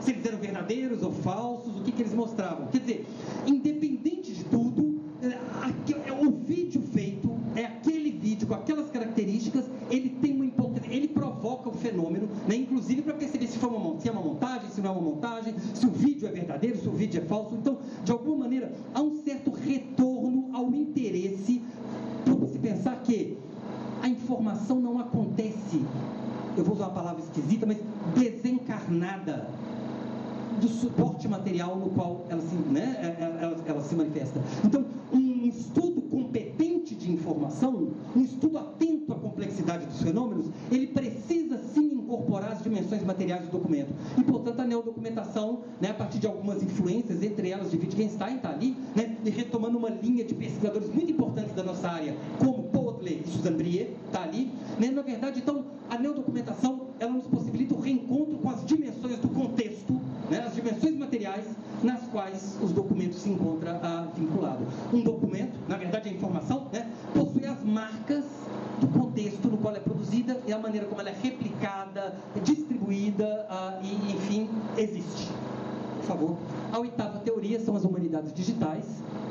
Também é um movimento internacional, tem um grupo forte no Brasil trabalhando com isso. Nós já tivemos evento no Brasil sobre humanidades digitais, né? Uma área que tem dois nomes, né? Duas palavras, que busca exatamente superar uma separação, né? Superar uma divisão muito forte, que é humanidades de um lado, né? A preocupação com cultura, com a preservação, com a memória, e tecnologia de outro, preocupação com softwares, com, né, repositórios, botões de busca, algoritmos, etc. Então, na verdade, tem um grupo dizendo que esses saberes não devem ser antagônicos e que é necessário construir um tipo de conhecimento que una os dois a partir de certos objetivos. Então, na verdade, Humanidades Digitais nasceu como uma espécie de um movimento, tem inclusive um manifesto das humanidades digitais, né, e na ciência da informação, então, tem um grupo que vem se dedicando a isso, né, em que medida, então, a informação é um dos elementos que está exatamente nesse cruzamento entre essas duas coisas. É uma teoria, portanto, que nos mostra que a tecnologia não é apenas uma coisa nela mesma. Tecnologia é cultura, né? Tecnologia, na verdade, né, uma expressão que é muito usada é de dispositivo sociotécnico. A palavra sociotécnico também nos remete a isso, né? É social, é humano e, ao mesmo tempo, é técnico, é tecnológico, né? É uma intervenção. Então, as tecnologias da informação e da comunicação, elas são contextuais, né? E importa para nós, portanto, o seu impacto, né? E as maneiras diferentes que nós podemos usar, e tanto que esse é um dos motivos que fazem com que a ciência da informação precise ir mudando, né? Eu vou dar um exemplo aqui pequeno, mas eu sou professor também de usuários da informação. E aí eu não uso mais, mas eu usava um texto da nossa Nice Figueiredo, que é uma professora brasileira importantíssima, né? Mas aí eu usava um texto dela só para ver um histórico. E aí no texto dela tem uma hora que diz assim, quais os métodos que o usuário usa, né, os métodos, né, dos quais ele lança mão para buscar informação. Aí tem lá assim, ele vai a uma biblioteca, ele telefona para alguém, ele manda uma carta. Os alunos liam aqui, eles caíam na gargalhada. Claro, o problema não é da qualidade, o texto foi escrito nos anos 70. Os alunos não tinham nascido. E aí eles falam assim, professor, eu não estou acreditando que a gente está lendo essas coisas, assim. Eles falavam comigo quase como se fosse assim, você deu pra gente um texto da Era das Cavernas, né? Assim, claro, quer dizer, os modelos de estudo de usuários dos anos 70, eles são absolutamente inadequados para 2018, quer dizer, não faz o menor sentido. Não que a teoria seja, assim, nós estamos questionando a qualidade da teoria, nós estamos dizendo que, né, nós estamos numa área, informação, em que a conformação tecnológica é muito definitiva, né? O acesso que nós temos hoje à informação muda completamente a maneira como nós vamos oferecer determinados serviços, né, ou determinados produtos. A nona teoria são os regimes de informação. Também tem um grupo, né, forte, um movimento mundial, há um grupo forte no Brasil trabalhando com isso, né? Regime de informação é um conceito que, né, originário da ideia de modo de produção, no Karl Marx, está ali, também uma certa perspectiva do todo. É a ideia de que um documento, ele existe, ele nasce sempre como resultado de um conjunto de condições jurídicas, políticas, econômicas, tecnológicas e assim sucessivamente, né? Então, na verdade, né, é um método inspirado em Marx nesse sentido, né, ou no conceito de dispositivo, está ali, né, do Michel Foucault, a ideia de que, então, estudar alguma coisa, né, informacional significa sempre enxergar os vários elementos que possibilitaram, né, a existência daquilo e a relação daquilo com esses contextos todos. Eu vou dar um pequeno exemplo, muito rápido. Há pouco tempo, uma doutoranda minha defendeu uma dissertação, uma tese lá na nossa escola, usando o conceito de regime de informação para analisar a carta que o Michel Temer mandou. Vocês lembram daquela famosa carta, né? Quer dizer, aquela carta, que era uma carta que ele dizia que ele era um vice decorativo, vocês se lembram disso, né? Quer dizer, aquela carta, ela foi escrita, vocês lembram que ela vazou de noite, né? Assim, curiosamente, ela, né, de repente ela já estava nos meios de comunicação. Aquela carta, independente de qualquer posição nossa, né, ela é fruto, quer dizer, aquela carta foi feita num determinado momento, estavam acontecendo certos fatos políticos ali, e aquela carta não foi uma carta do Michel Temer para Dilma, ela foi uma carta de um grupo político do país inteiro. Quer dizer, aquela carta sinalizou e ao mesmo tempo aquela carta provocou. Quer dizer, aquela carta fez com que certas pessoas apoiassem, certas pessoas, ela sinalizou, então o vice pensa isso, nosso partido pensa isso, o outro partido pensa o quê? Quer dizer, na verdade, um único fato, né? O Froman, que é um pesquisador que trabalha nessa perspectiva, o Bert Froman, ele tem um texto, eu gosto muito, em que ele compara o regime de informação. Sabe quando a gente tem uma água parada? A gente joga uma pedrinha e aí a pedra provoca umas ondas. Ele compara como se fosse isso. Quer dizer, o documento é a pedrinha que eu jogo.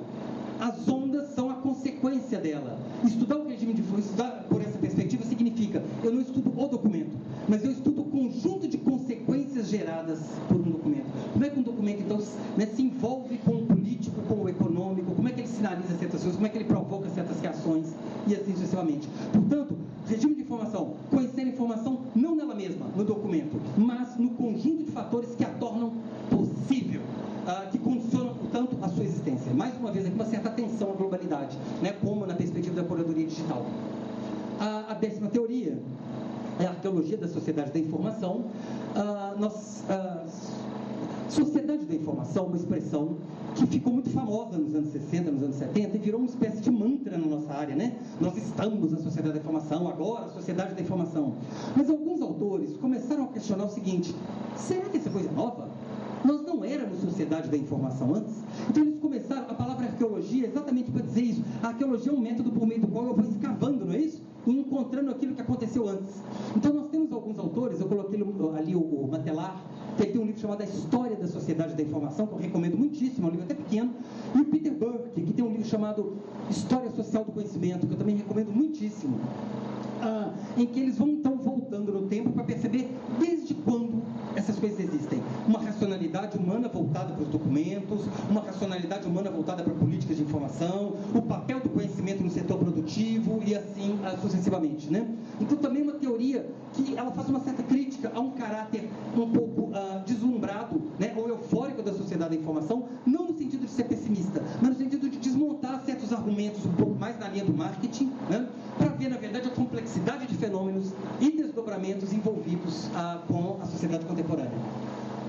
11ª, eu tenho que me segurar, porque é o meu assunto de pesquisa, práticas informacionais, né?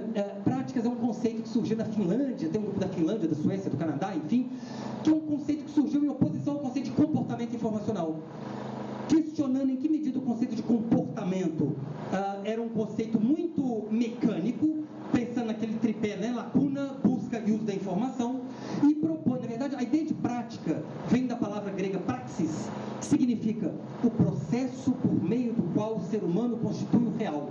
Então, o que é a ideia de práticas, né? A ideia de que eu busco e uso informação com base em certas regras que são sociais, mas sou eu que construo essas regras. Então, na verdade, é um movimento duplo. É o social que nos constitui enquanto sujeitos, mas esse social só existe porque nós, sujeitos, produzimos esse social. Então, o conceito de práticas, ele tenta capturar essa dupla dinâmica na maneira como nós nos relacionamos com a informação. O nível individual e o nível social se constituindo ao mesmo tempo. Portanto, a informação não é apenas o preenchimento de uma lacuna, né? Ela não é só um processo individual, ela tem uma ligação com os contextos nos quais a ação ocorre. A 12ª teoria é memória, desculpem, né? A memória é um termo, né? Inclusive aqui no Brasil tem um grupo de trabalho da ANSIB agora que vem desenvolvendo isso, né? E memória é uma palavra importantíssima no nome da área de concentração do programa de vocês, não é isso? Então, memória também lá na UFMG é um assunto que cresceu muito nos últimos anos, né? Então, se tem um grupo de pessoas na ciência da informação que vem trabalhando, e ela não é apenas um conceito novo. A memória vem designando um campo de atuação, um campo de problematizações, né? Eu coloquei ali algumas definições, né? Do Pierre Nora, por exemplo, que vincula, né, a memória à dimensão material, também dá uma dimensão mental de consciência e uma dimensão material. Halbach está ali, né, da memória coletiva, então em que medida a memória é um processo também social, mas principalmente para dizer que memória, eu coloquei ali aquela expressão, né, memória é um campo de batalha, né? Na verdade, memória é um campo de luta no qual nós queremos inscrever certos fatos, né, e automaticamente, como consequência, eliminar certos fatos, né? Então, nós estamos o tempo inteiro negociando a nossa memória, né? Há pouco tempo nós tivemos uma discussão, alguém dizendo que não teve exatamente escravidão no Brasil, assim, os escravos vinham, vocês viram isso, né? Os escravos queriam vir para o Brasil, né? A fala não foi exatamente essa, mas provocou uma certa polêmica, né? Mas então a discussão que nós temos que fazer é qual a memória que nós temos do que foi o processo de escravidão no Brasil, né? Como nós tivemos alguns anos atrás um grande jornal brasileiro que disse que no Brasil não teve ditadura, vocês lembram disso? Teve uma ditabranda, querendo dizer com isso assim, não foi uma ditadura, mas não foi assim uma grande ditadura, não. Tanto que não é à toa que nós temos hoje grupos no Brasil estudando memória da ditadura, né? Quer dizer, então a maneira, o que nós queremos lembrar para as gerações seguintes do que aconteceu no processo da ditadura, né? Então, coloquei ali Garcia Gutierrez, né, que é um autor que vem trabalhando nessa perspectiva, entre muitos outros, que dava para a gente passar o dia discutindo isso, mas qual a importância dessa área? Pensar, então, que informação não é apenas um processo de transportar mensagens de um sujeito para o outro.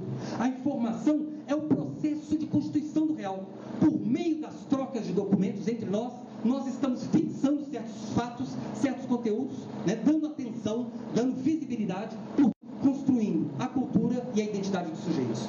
A última teoria é um campo também que vem sendo trabalhado por algumas pessoas nos Estados Unidos, na Itália, em Portugal, no Brasil, que é uma possível aproximação que a ciência da informação poderia ter com os campos da arquivologia, da biblioteconomia, da museologia. Então, nós temos teorias hoje nessas áreas, por exemplo, vou dar o exemplo da arquivologia. Tem uma palavra que vem sendo muito usada hoje, que é archivalization, arquivalização ou arquivalia, em que alguns autores estão dizendo que o objeto de estudo da arquivologia não são os arquivos. A arquivologia estuda as maneiras como uma sociedade se relaciona com o conhecimento que ela produz. Então, se ela vai ter lei de acesso ou não, se vai ter censura ou não, se vai ter instrumentos de preservação ou não, instrumentos para prevenir incêndio, para que uma língua indígena não seja perdida para sempre, ou não, como nós vivemos agora no Brasil recentemente. Na museologia, tem alguns autores postulando a mesma ideia, de que o objeto de estudo da museologia não é o museu, mas é a musealização ou o fato museal. Eu pus ali o Stransky, que é um autor do leste europeu, ele tem um texto muito interessante, em que ele diz assim: dizer que a museologia estuda o museu seria como dizer que a medicina estuda o hospital. Né? Quer dizer, na verdade, a medicina estuda outras coisas, a museologia estuda outras coisas. O museu é um lugar de manifestação, não é um único lugar. O arquivo também não é um único lugar. Na biblioteconomia, nós temos algumas perspectivas muito interessantes, mais recentes, inclusive a nova biblioteconomia, defendida pelo David Lanks. David Lanks foi conferencista do nosso CBBD, o Congresso Brasileiro de Biblioteconomia e Documentação, em 2015, em São Paulo, em que o David Lanks também diz que a missão da biblioteca, ou do bibliotecário no século XXI, não é cuidar de um acervo, é ajudar na criação de conhecimento nas comunidades. Portanto, nós temos teorias recentes em Bíblia, arquivo e museu, que têm apontado para essa dimensão constitutiva de arquivos, bibliotecas e museus, dos documentos, dos registros de conhecimento humano, o que tem mostrado uma sintonia muito grande com as perspectivas mais recentes no campo da ciência da informação. Então, aqui também me parece um lugar, né, assim, de grandes contribuições para saltos teóricos e compreensivos da ciência da informação. Bom, o tempo está avançando, vocês me desculpem. Já estou fechando. Queria fazer um pequeno salto com vocês. Essas teorias mais recentes, eu poderia ter acrescentado outras aqui. O que elas têm nos mostrado, portanto, do conceito de informação, que é, né, assim, para a gente fechar a discussão? É possível identificar, então, nesses 50 anos, 6 grandes descobertas que nós fizemos sobre os fenômenos informacionais. A primeira delas está ali. Diferentemente daquela fórmula da equação fundamental tão famosa, informação não é um processo de acumular dados. Então, algo que eu pudesse colocar numa fórmula de somatório. Na verdade, informação é um processo dialético, né, por meio do qual eu me aproprio, né, eu dialogo com determinados conhecimentos, que são conhecimentos, né, eu aceito, recuso, né, eu confronto conhecimentos novos com aquilo que eu já sei. Tem um autor que vem sendo muito usado agora, que é Jean Piaget, que todo mundo conhece, né? Piaget diz que a gente conhece o mundo por meio de 2 mecanismos, acomodação e assimilação. Né? Na verdade, eu ajo sobre o mundo age sobre mim. O segundo, os sujeitos do mundo não são apenas cérebros conhecendo as coisas. Nós não apenas conhecemos o mundo, nós agimos no mundo. Quer dizer, eu conheço o mundo porque eu quero votar num candidato, eu conheço o mundo porque eu quero um emprego, né? Eu conheço o mundo porque eu quero viajar, eu quero passear, eu quero pagar menos, enfim, né? Então, na verdade, nós não apenas somos seres que absorvem dados. Rafael Capurro diz assim, nós não vivemos no mundo numênico. Na verdade, então, nós somos seres em ação, a partir movidos por interesses, por necessidades, né? E pelas interações. 3. Os processos informacionais não são apenas de buscar informação, como quis lá a recuperação da informação nos anos 60. Nós queremos buscar informação, sim, mas nós queremos produzir, nós queremos disseminar, nós queremos significar, classificar, etiquetar, rotular, recomendar, questionar, desconstruir, refazer. Portanto, é preciso que a gente tenha modelos teóricos que tenham conta dessas várias ações humanas. 4. Informação não é um processo apenas individual. Não se passa apenas entre um sujeito e os documentos. O sujeito é sempre constituído por uma cultura. Né? Um dos autores que trabalha com isso, ele tem uma metáfora muito simples e rápida, que ele diz assim, o Robinson Crusoe, todo mundo sabe quem é o Robinson Crusoe, né? Sozinho na ilha, ele continua sendo social. Porque a maneira como ele pensa, eu vou comer, como é que eu vou morar, não são categorias dele, são categorias... Claro que a decisão é dele, ali individual, sozinho. Mas ele é social porque a percepção de mundo dele foi construída com categorias que vieram, né? Então, antes dele. Sim, informação não se passa apenas no interior dos sistemas, como também quis a nossa teoria lá dos anos 60, né? Eu poderia recortar a informação da fenomenalidade humana. Na verdade, a informação é da ordem da contingência. Informação é um fenômeno profundamente mergulhado, misturado e afetado pela cultura, pela política, pela economia, pela tecnologia, pelo jurídico, pelo econômico. Então, né, é preciso entender e estudar os contextos sociohistóricos. E a última, informação não é um processo de transporte. Né? Informação não é um processo de transferência. Informação é o processo a partir do qual as identidades se formam, a cultura se forma e a memória se forma. Então, precisamos de modelos teóricos que tenham conta dessa complexidade.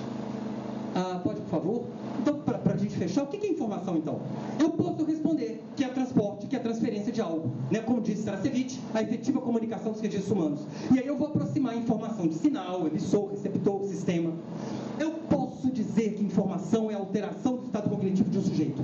E aí eu vou aproximar a informação de dado, lacuna, preenchimento, necessidade, busca e uso. Eu posso dizer que é um processo processo em que as identidades e a cultura são criadas. E aí eu vou aproximar a informação de memória, saberes, apropriação, mediação. Cada olhar desses convoca uma problemática e olha para um aspecto, né? Enquanto pesquisadores, o importante é nós estarmos sensíveis a essas distintas possibilidades que o nosso campo nos dá de conhecer a realidade que nós queremos estudar. E aí, para concluir, né, qual deve ser a ciência da informação dos anos do século XXI, né, de 2018? E aí eu vou, para fechar mesmo, eu vou rapidamente chamar aqui o Versig, mais uma vez. Versig é um autor que nos anos 70 falava de uma possível responsabilidade social da ciência da informação. E foi ele que nos anos 90 jogou a ideia de uma possível, de nós termos uma ciência pós-moderna. O que é uma ciência pós-moderna? Aí eu queria lembrar rapidamente, tem um fato famoso na vida do Jean-Jacques Rousseau, lá em 1750, em que perguntaram para ele, Rousseau, a ciência moderna estava nascendo, né? E perguntaram para ele, Rousseau, existe ligação entre ciência e virtude?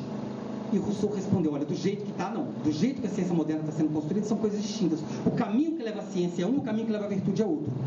Um dos desafios da ciência pós-moderna tem sido reencontrar essas duas dimensões, né? Nós sabemos que a ciência moderna se caracterizou pela ideia de neutralidade. O papel do cientista é obedecer, ele tem que produzir. Se estão mandando ele construir uma bomba, se estão mandando ele construir um instrumento de engenharia genética, não interessa, ele não questiona, ele apenas executa. A ciência pós-moderna traz para dentro dela as implicações éticas, as consequências culturais e sociais das ações científicas. Então, assim, né, esse é que é o desafio que vem sendo colocado. E aí, para a gente pensar, o que é a ciência da informação? Isso aqui é uma metáfora de um linguista dos Estados Unidos chamado John Searle, de 1980, chama-se, né, a metáfora do quarto chinês. Em que é um pequeno experimento que ele imagina o seguinte: imagine um quarto em que eu tenho ali dentro um sujeito que só fala inglês. E ele tem umas instruções em inglês. Aí ele recebe um monte de coisas em chinês, um monte de documentos. E ele tem que encaminhar esses documentos para o lugar certo. Então ele pega, aí pelo jeito do documento, ele olha na instrução e manda para um lugar, ou manda para outro, ou manda para outro. Ao final do trabalho dele, ele foi extremamente eficiente. Ele pegou tudo o que ele pegou, ele mandou para o lugar certo. Mas ele não faz a menor ideia do que ele fez, porque ele não lê chinês. Ele não sabe para quem fez, ele não sabe quem recebeu, ele não sabe o assunto, o conteúdo, as consequências, não sabe nada. Mas ele cumpriu o papel dele.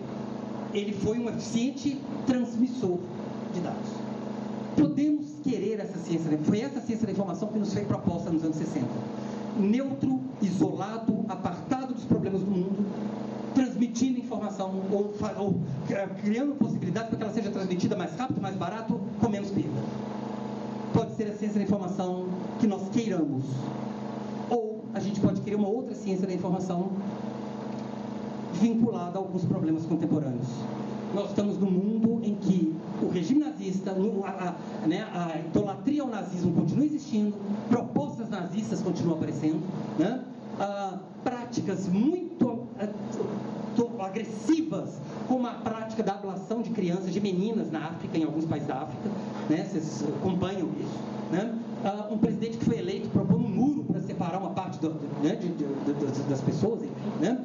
O problema ecológico, tem governantes do mundo que dizem que é invenção dos cientistas, que nós não estamos vivendo problema ecológico nenhum, né? E, claro, empresas que estão propagando isso, né? O desafio dos imigrantes, das diferentes condições de vida no mundo, e gente dizendo que tortura é uma coisa que é merecida, né? Que tem gente que merece ser torturada, que ditadura, né? Ditadura só pegou pessoas que mereciam isso, né? Nós sabemos que a negação da tortura foi um princípio defendido pela humanidade inteira. Existe uma declaração universal dos direitos do ser humano que diz que a tortura, uma tortura não é um crime contra o torturado, é um crime contra a humanidade.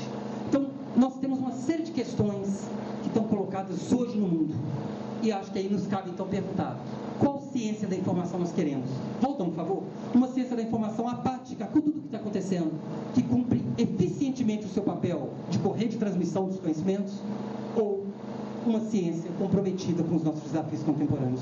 Muito obrigado a todos pela atenção.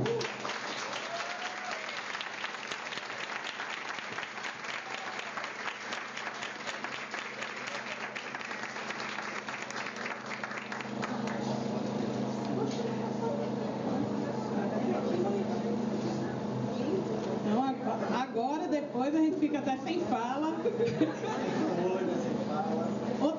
Me disseram já que eu falava rápido. Eu vi que eu sou pinto perto de Cabral. Isso é Minas Gerais. É porque tudo é pertinho. Então, realmente, bebe uma vida, meu filho, pelo amor de Deus. Então, a gente vai abrir agora para os questionamentos, né? Passo para vocês. Quem tiver que perguntar, levanta, gente. Já Alejandro aqui. Pediria que viesse aqui só porque para todo mundo poder escutar a pergunta. Alejandro Caballero, do Programa de Ciência e Informação aqui da Universidade Federal de Pernambuco. Primeiramente, parabenizar você pela palestra e agradecer pela sua presença aqui no programa. Professor, a sua palestra nos mostrou a ampla diversidade de correntes teóricas, pensamentos, modelos dentro da ciência da informação, resultantes dessa própria complexidade da área, da própria complexidade do fenômeno que está sendo estudado. No entanto, há um grupo de pesquisadores dentro da área que estão criticando ou que estão alertando sobre essa crescente tendência de surgir novas explicações e novas teorias. Por exemplo, eu tenho aqui uma cita de Hjorland. Ele fala de que temos mais uma mistura de campos de uma disciplina coerente. Blaise Cronin fala de promiscuidade epistemológica.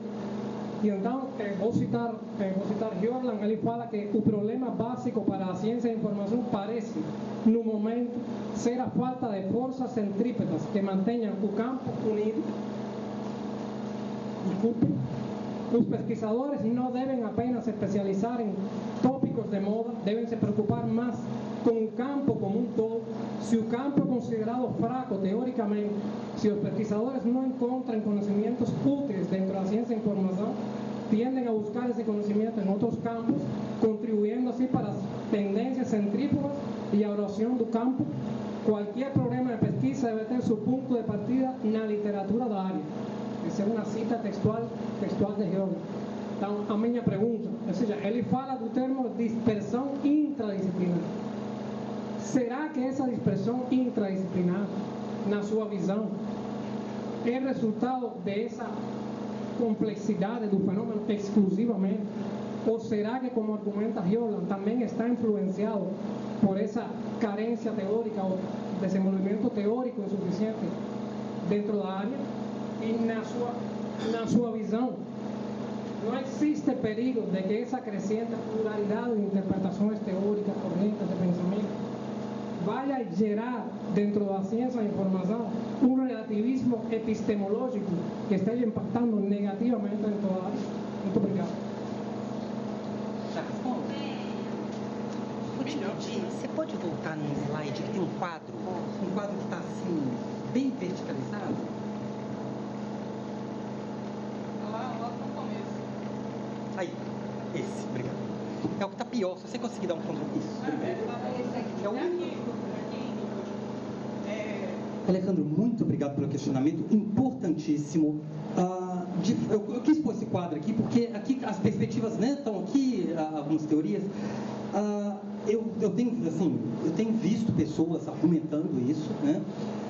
Eu vou responder primeiro. Eu não vou dar uma resposta minha, eu vou dar uma resposta de pessoas que pensam com as quais eu concordo. Não tenho medo da diversidade. Eu acho que, assim, às vezes, eu acho que o desejo da uniformidade, algumas vezes ele tem certos traços totalitários. O medo da diferença, o medo enfim, né, da diversidade. Agora, segundo, eu me perguntaria o seguinte: algumas pessoas alegam que essa diversidade poderia dar fraqueza teórica. E acho que aí vale a questão: quando nós não tínhamos a diversidade, nós éramos uma área forte? Os problemas teóricos do nosso campo, eles podem ser creditados a este fator? Então aí, me parece, assim, um certo cuidado que a gente tem que ter, porque quem alega se tem muita coisa, no fundo a pessoa está dizendo assim: ó, isso aqui é bobagem, estuda só aquilo ali. Não é assim? Quem é a autoridade que vai decidir qual o assunto, então, que é da área e o que não é da área? Né? Principalmente porque nós sabemos que os países têm pesos distintos no mundo. Né? Então, nós temos, por exemplo, alguns manuais de ciência da informação feitos nos Estados Unidos que não contemplam certas teorias aqui. Porque não está no escopo da problemática deles. Quer dizer, ignora. Ou, por exemplo, quando eles vão listar as teorias do mundo, é muito interessante. Teorias mundiais, as dos Estados Unidos, as da Inglaterra, uma da França, os dos nórdicos, e o mundo acabou. Não tem mais mundo, não é assim? Então, eu acho que a gente precisa pensar isso, e aí eu vou novamente evocar o Versig. O Versig é um autor porque, assim, que eu acho que ainda precisa ser muito... ele ainda precisa ser muito compreendido. Eu acho que ele ainda não foi suficientemente compreendido por nós. Quando ele dizia que... Ele tem um texto, né, lá de 93, famoso, que ele diz assim... A ciência, aquele que ele fala que nós não devemos ser como lobo na floresta das disciplinas, mas como pássaro tecelão, né? E aí ele diz assim, eu já até disse, eu vou repetir, mas nós chegamos, ele tem uma pequena piada que ele faz assim, nós chegamos atrasados na distribuição dos objetos empíricos do mundo. Porque quando nós chegamos, todos os objetos já são estudados por alguém. E aí ele diz, o nosso desafio não é achar um objeto novo. O nosso desafio é estudar de um jeito novo aquilo que já vem sendo estudado por todo mundo. Por isso é que ele diz, biblioteca é um assunto nosso, sem que isso signifique que a gente queira tomar o lugar da biblioteconomia. A biblioteconomia continua existindo, a arquivologia, inclusive, ele não fala em arquivo, ele fala em museologia e jornalismo. Ele diz, deixa o jornalismo continuar existindo, a educação, ele fala em educação, jornalismo, museologia e biblioteconomia. Nós somos outra coisa. E o nosso outra coisa é isso, nós não queremos tomar objeto empírico de ninguém. Mas nós queremos construir uma problemática informacional que os outros não têm. Então, eu vejo, achei muito bem colocada a sua questão. Eu acho que o nosso desafio é costurar nessas abordagens tão distintas o que elas têm de informacional. Então, por exemplo, humanidades digitais, ou curadoria digital, não são da ciência da informação, não foi ela que inventou. Agora, quando ela chega na ciência da informação, é um jeito de fazer humanidades digitais que é nosso, que precisa ser o mesmo jeito de quem faz folksonomia, e o mesmo jeito de quem faz altimetria, e o mesmo jeito de quem está estudando cultura organizacional. Assim, o nosso desafio é encontrar a dimensão informacional nesses diferentes âmbitos de estudo. Quem está preocupado com folksonomia não está preocupado com a empresa, assim, né? Pode até usar uma empresa, mas a problemática não é empresarial. Agora, quem está em cultura organizacional está preocupado com a empresa, os objetivos da empresa. Aí, então, assim, eu acho que o desafio, por isso é que eu quis... Você pode agora voltar, por favor? 2? Não, um só, desculpa, era um só. Esse. Por isso é que eu quis trazer isso aqui um pouquinho, porque me parece, se a gente consegue enxergar isso daqui, a gente consegue ver que... Aí agora eu vou te pedir de novo para voltar no seguinte, isso, que por tão diferentes que sejam altimetria, curadoria digital, ontologia, que está ali, né? Ou memória, não é a memória do Pierre Nora e do Robax, mas é um aspecto de memória e informação. É um olhar informacional sobre a memória. O mesmo olhar informacional sobre a ética. Entende? Então, agora, eu acho que isso é um desafio, mas então me parece assim, eu discordo de alguns pesquisadores que eu discordo, Rafael Capur discordo, Froman discordo, Rendon discordo, enfim, né? Eu estou só seguindo essas pessoas. Mas então, me parece assim, que o problema não está na diversidade. Inclusive porque sociologia, antropologia, psicologia são ciências marcadas por uma diversidade gigante, e isso não fez com que elas perdessem o poder delas como ciências, assim, isso não atestou contra a qualidade delas, né? Eu vou dar um exemplo da psicologia que talvez seja o mais grave, assim, você tem psicanálise e o pessoal da comportamental, são tão diferentes que eles quase não conseguem sentar para conversar um com o outro, mas ainda assim são psicologia, e a psicologia está aí descobrindo coisas, não é? Falando sobre o mundo, conhecendo o mundo. Então, assim, eu entendo o argumento de algumas pessoas, né, assim, com um certo receio dessa diversidade, mas me parece que não é, tem um problema sério da falta de consistência intelectual, teórica do nosso campo. Me parece que acreditá-la à diversidade, eu enxergo que não é adequado.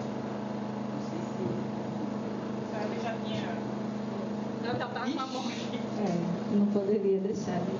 Então, aproveitando inclusive que você citou o Versig e que você tem a oportunidade de falar um pouco mais sobre essa sua visão de ciência moderna, pós-moderna, porque enquanto a gente teve aquele esforço do Lequadis de enquadrar a ciência da informação na ciência moderna, mostrando lá por que ele acha que é, a gente tem o Versig, inclusive, dizendo que, na verdade, é uma ciência pós-moderna que, inclusive, se propõe a pensar soluções para os problemas que a ciência moderna nos trouxe. Então, assim, nesse sentido, como é que você vê também a questão moderna, pós-moderna? Isso é uma questão? É curioso que também existem muitos pesquisadores do mundo que são contrários ao movimento da ciência pós-moderna, que dizem que é bobagem, que é invenção, que não serve para nada, não é isso? Então, em todas as áreas. Então, assim, as pessoas que defendem a ciência pós-moderna, elas são também muito atacadas no mundo. Isso acontece na nossa área. Né? Então, tem gente na nossa área que defende que a ciência da informação deva ser uma ciência pós-moderna, e tem algumas pessoas que dizem que ela deveria ser uma ciência moderna mesmo. Né? O próprio Le Quadic, que é um autor, né? Imagino todo mundo aqui já passou por ele, vocês vão se lembrar que o Le Quadic diz assim: ciência da informação é uma ciência moderna, com leis rigorosas, não é assim? Aquele, né? De fato, a definição de ciência pós-moderna, uma das definições é exatamente essa. A ciência moderna, o grande objetivo, a ciência moderna ela é construída sob a ideia de uma separação entre sujeito conhecedor e natureza conhecida. O papel da ciência é conhecer para manipular, assim, no fundo é conhecer para controlar. Não é à toa que as ciências comportamentais são ciências assim, são calcadas nesse modelo. Então, ciência significa eu vou entender o comportamento humano para intervir, para moldar a sociedade, os indivíduos, os funcionários, os alunos, do jeito que eu quero. As ciências pós-modernas, elas partem de uma outra questão, que é, nesse movimento por meio do qual o ser humano tentou controlar o mundo, ele gerou novos problemas. O grande exemplo é o problema ecológico. Não existia um problema que passa a existir. Então, é preciso uma outra categoria, outro conjunto de ciências para resolver esses problemas que foram causados pelas ciências modernas. Agora, se são por ciências voltadas para a resolução de problemas, o jeito como elas constroem conhecimento é distinto. Né? Você pode ir, por favor, no antepenúltimo?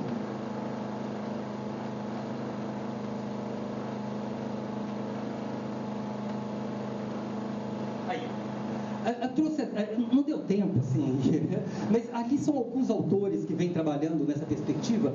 Eu gosto muito de um autor que é o Pedro Demo, imagino que vocês conheçam, é um pesquisador aposentado da UNB, ele agora está morando no sul do Brasil. O Pedro Demo, ele tem um livro, são 3 volumes, eu recomendo muito, chama Dialética da Felicidade, em que ele argumenta, ele parte de um estudo de caso, um estudo empírico, depois ele vai desenvolvendo, em que ele diz que a ciência nos trouxe computadores, smartphones, né, aviões, daqui a pouquinho nós vamos estar fazendo passeio, né, na Lua pela CVC, a gente vai estar indo, né, passar uma semana na Lua, mas a ciência não nos fez felizes.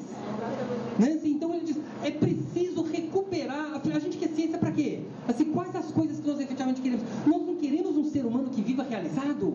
Então, né, não é o que chama de dialética da felicidade? Né? Então, alguns autores têm colocado isso, e aí no nosso campo, nos parece que, né, eu coloquei o Edgar Morin, né, acho que hoje, ao longo da fala, o tempo inteiro, não sei se, assim, se eu conseguir destacar, mas as perspectivas contemporâneas, elas são muito marcadas exatamente pela tentativa de abarcar mais complexidade.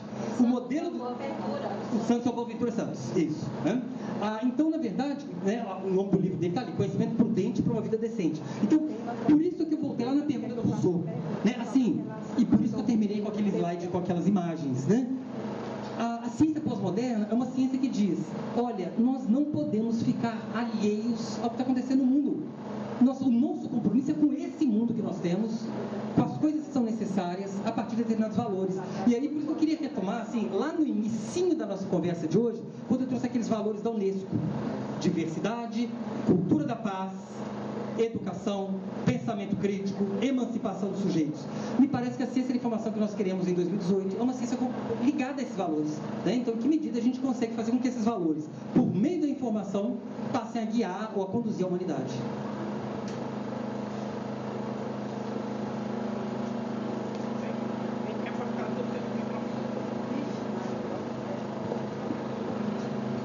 Bom dia a todos e a todas.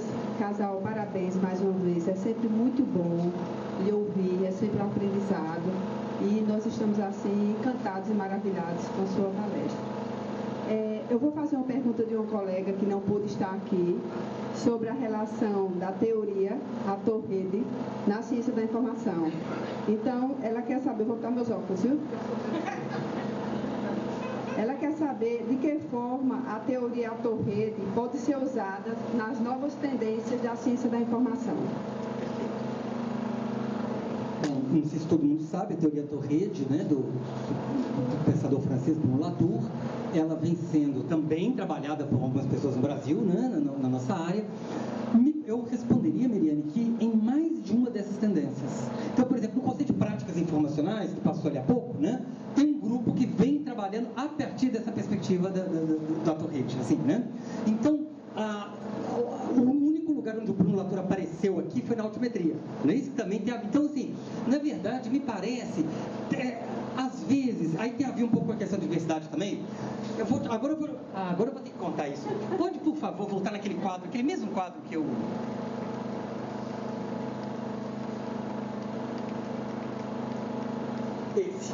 Gente, esse quadro, eu vou contar rapidamente a história desse quadro para vocês. Esse quadro está no livro meu que eu estou lançando, né? E eu fiz o quadro. Aí eu mandei o livro para a editora. Aí eu mandei um e-mail assim, muda isso nessa tabela que não vai ficar desse jeito, esse quadro vai ficar desse jeito não. Eu mudei. Aí no dia seguinte eu falei, não, volta com o antigo. Aí passaram 2 dias, eu falei, não, muda para esse daqui. E eu fui ficar assim, esse quadro foi me tirando sono, porque me parece que às vezes a gente fica muito preocupado em encaixar as coisas, né? Então, às vezes eu falo assim, gente, mas aquilo ali, então o Froma, só para dar um exemplo, o Bert Froma é da neodocumentação, mas ele é dos regimes de informação também. E aí eu ficava, ai meu Deus, onde que eu coloco o sujeito? Mas ele não pode ficar nos dois? Quem disse que não pode? Então, assim, eu estou dizendo isso para falar do Bruno Latour também, né? Assim, me parece que, talvez por um certo vício da nossa área, a gente quer tudo um pouco encaixadinho demais, assim, né? As coisas têm que estar dentro das fronteirinhas. E é possível que a gente tenha, eventualmente, autores, eu poderia dizer o Tom Wilson, que é um autor caro aos estudos de usuários, muitos de vocês devem conhecer. Tom Wilson, ele tem uma contribuição importantíssima, que pouca gente sabe, lá do modelo físico, estudioso. Mas, na verdade, ele é conhecido pelo modelo cognitivista. Mas ele também tem contribuições para o modelo pragmático. Assim, ele tem um trabalho sobre fenomenologia no Alfred Schultz e tudo. Então, às vezes a gente, né, assim, tem que tomar um certo cuidado. Então, eu estou querendo dizer com isso que Bruno Latour nos trouxe muitas influências. Inclusive, há algumas pessoas do Brasil que se inspiraram no trabalho dele, até para a maneira como fazem estudos de citação ou estudo sobre cientistas, né, a partir dessa ideia do laboratório. Lá na UFMG, no finalzinho do ano passado, uma doutoranda nossa, do nosso grupo de pesquisa, ela fez um trabalho sobre práticas informacionais no Instituto Fiocruz. Só que em Belo Horizonte ele se chama René Rachou, mas é da Fiocruz, da rede Fiocruz.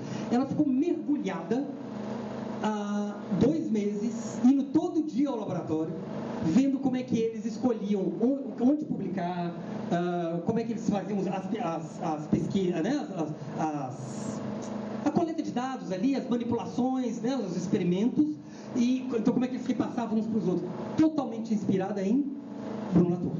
Né? Então, assim, me parece que a gente, esses quadros da complexidade, a gente nos mostra muitas vezes que alguns autores, se alguém aqui fizesse a pergunta para mim, se Michel Foucault está onde? Eu diria, não, Michel Foucault está, assim, né?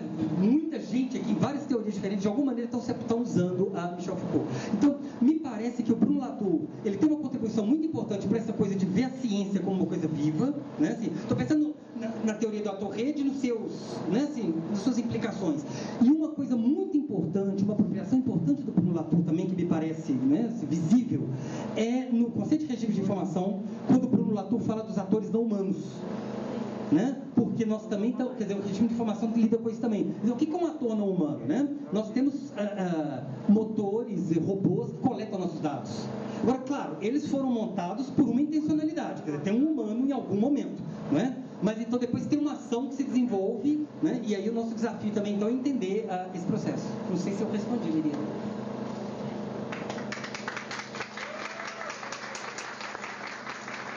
Mais alguma pergunta? Estão tão tímidos, é tão bonitinho. Não?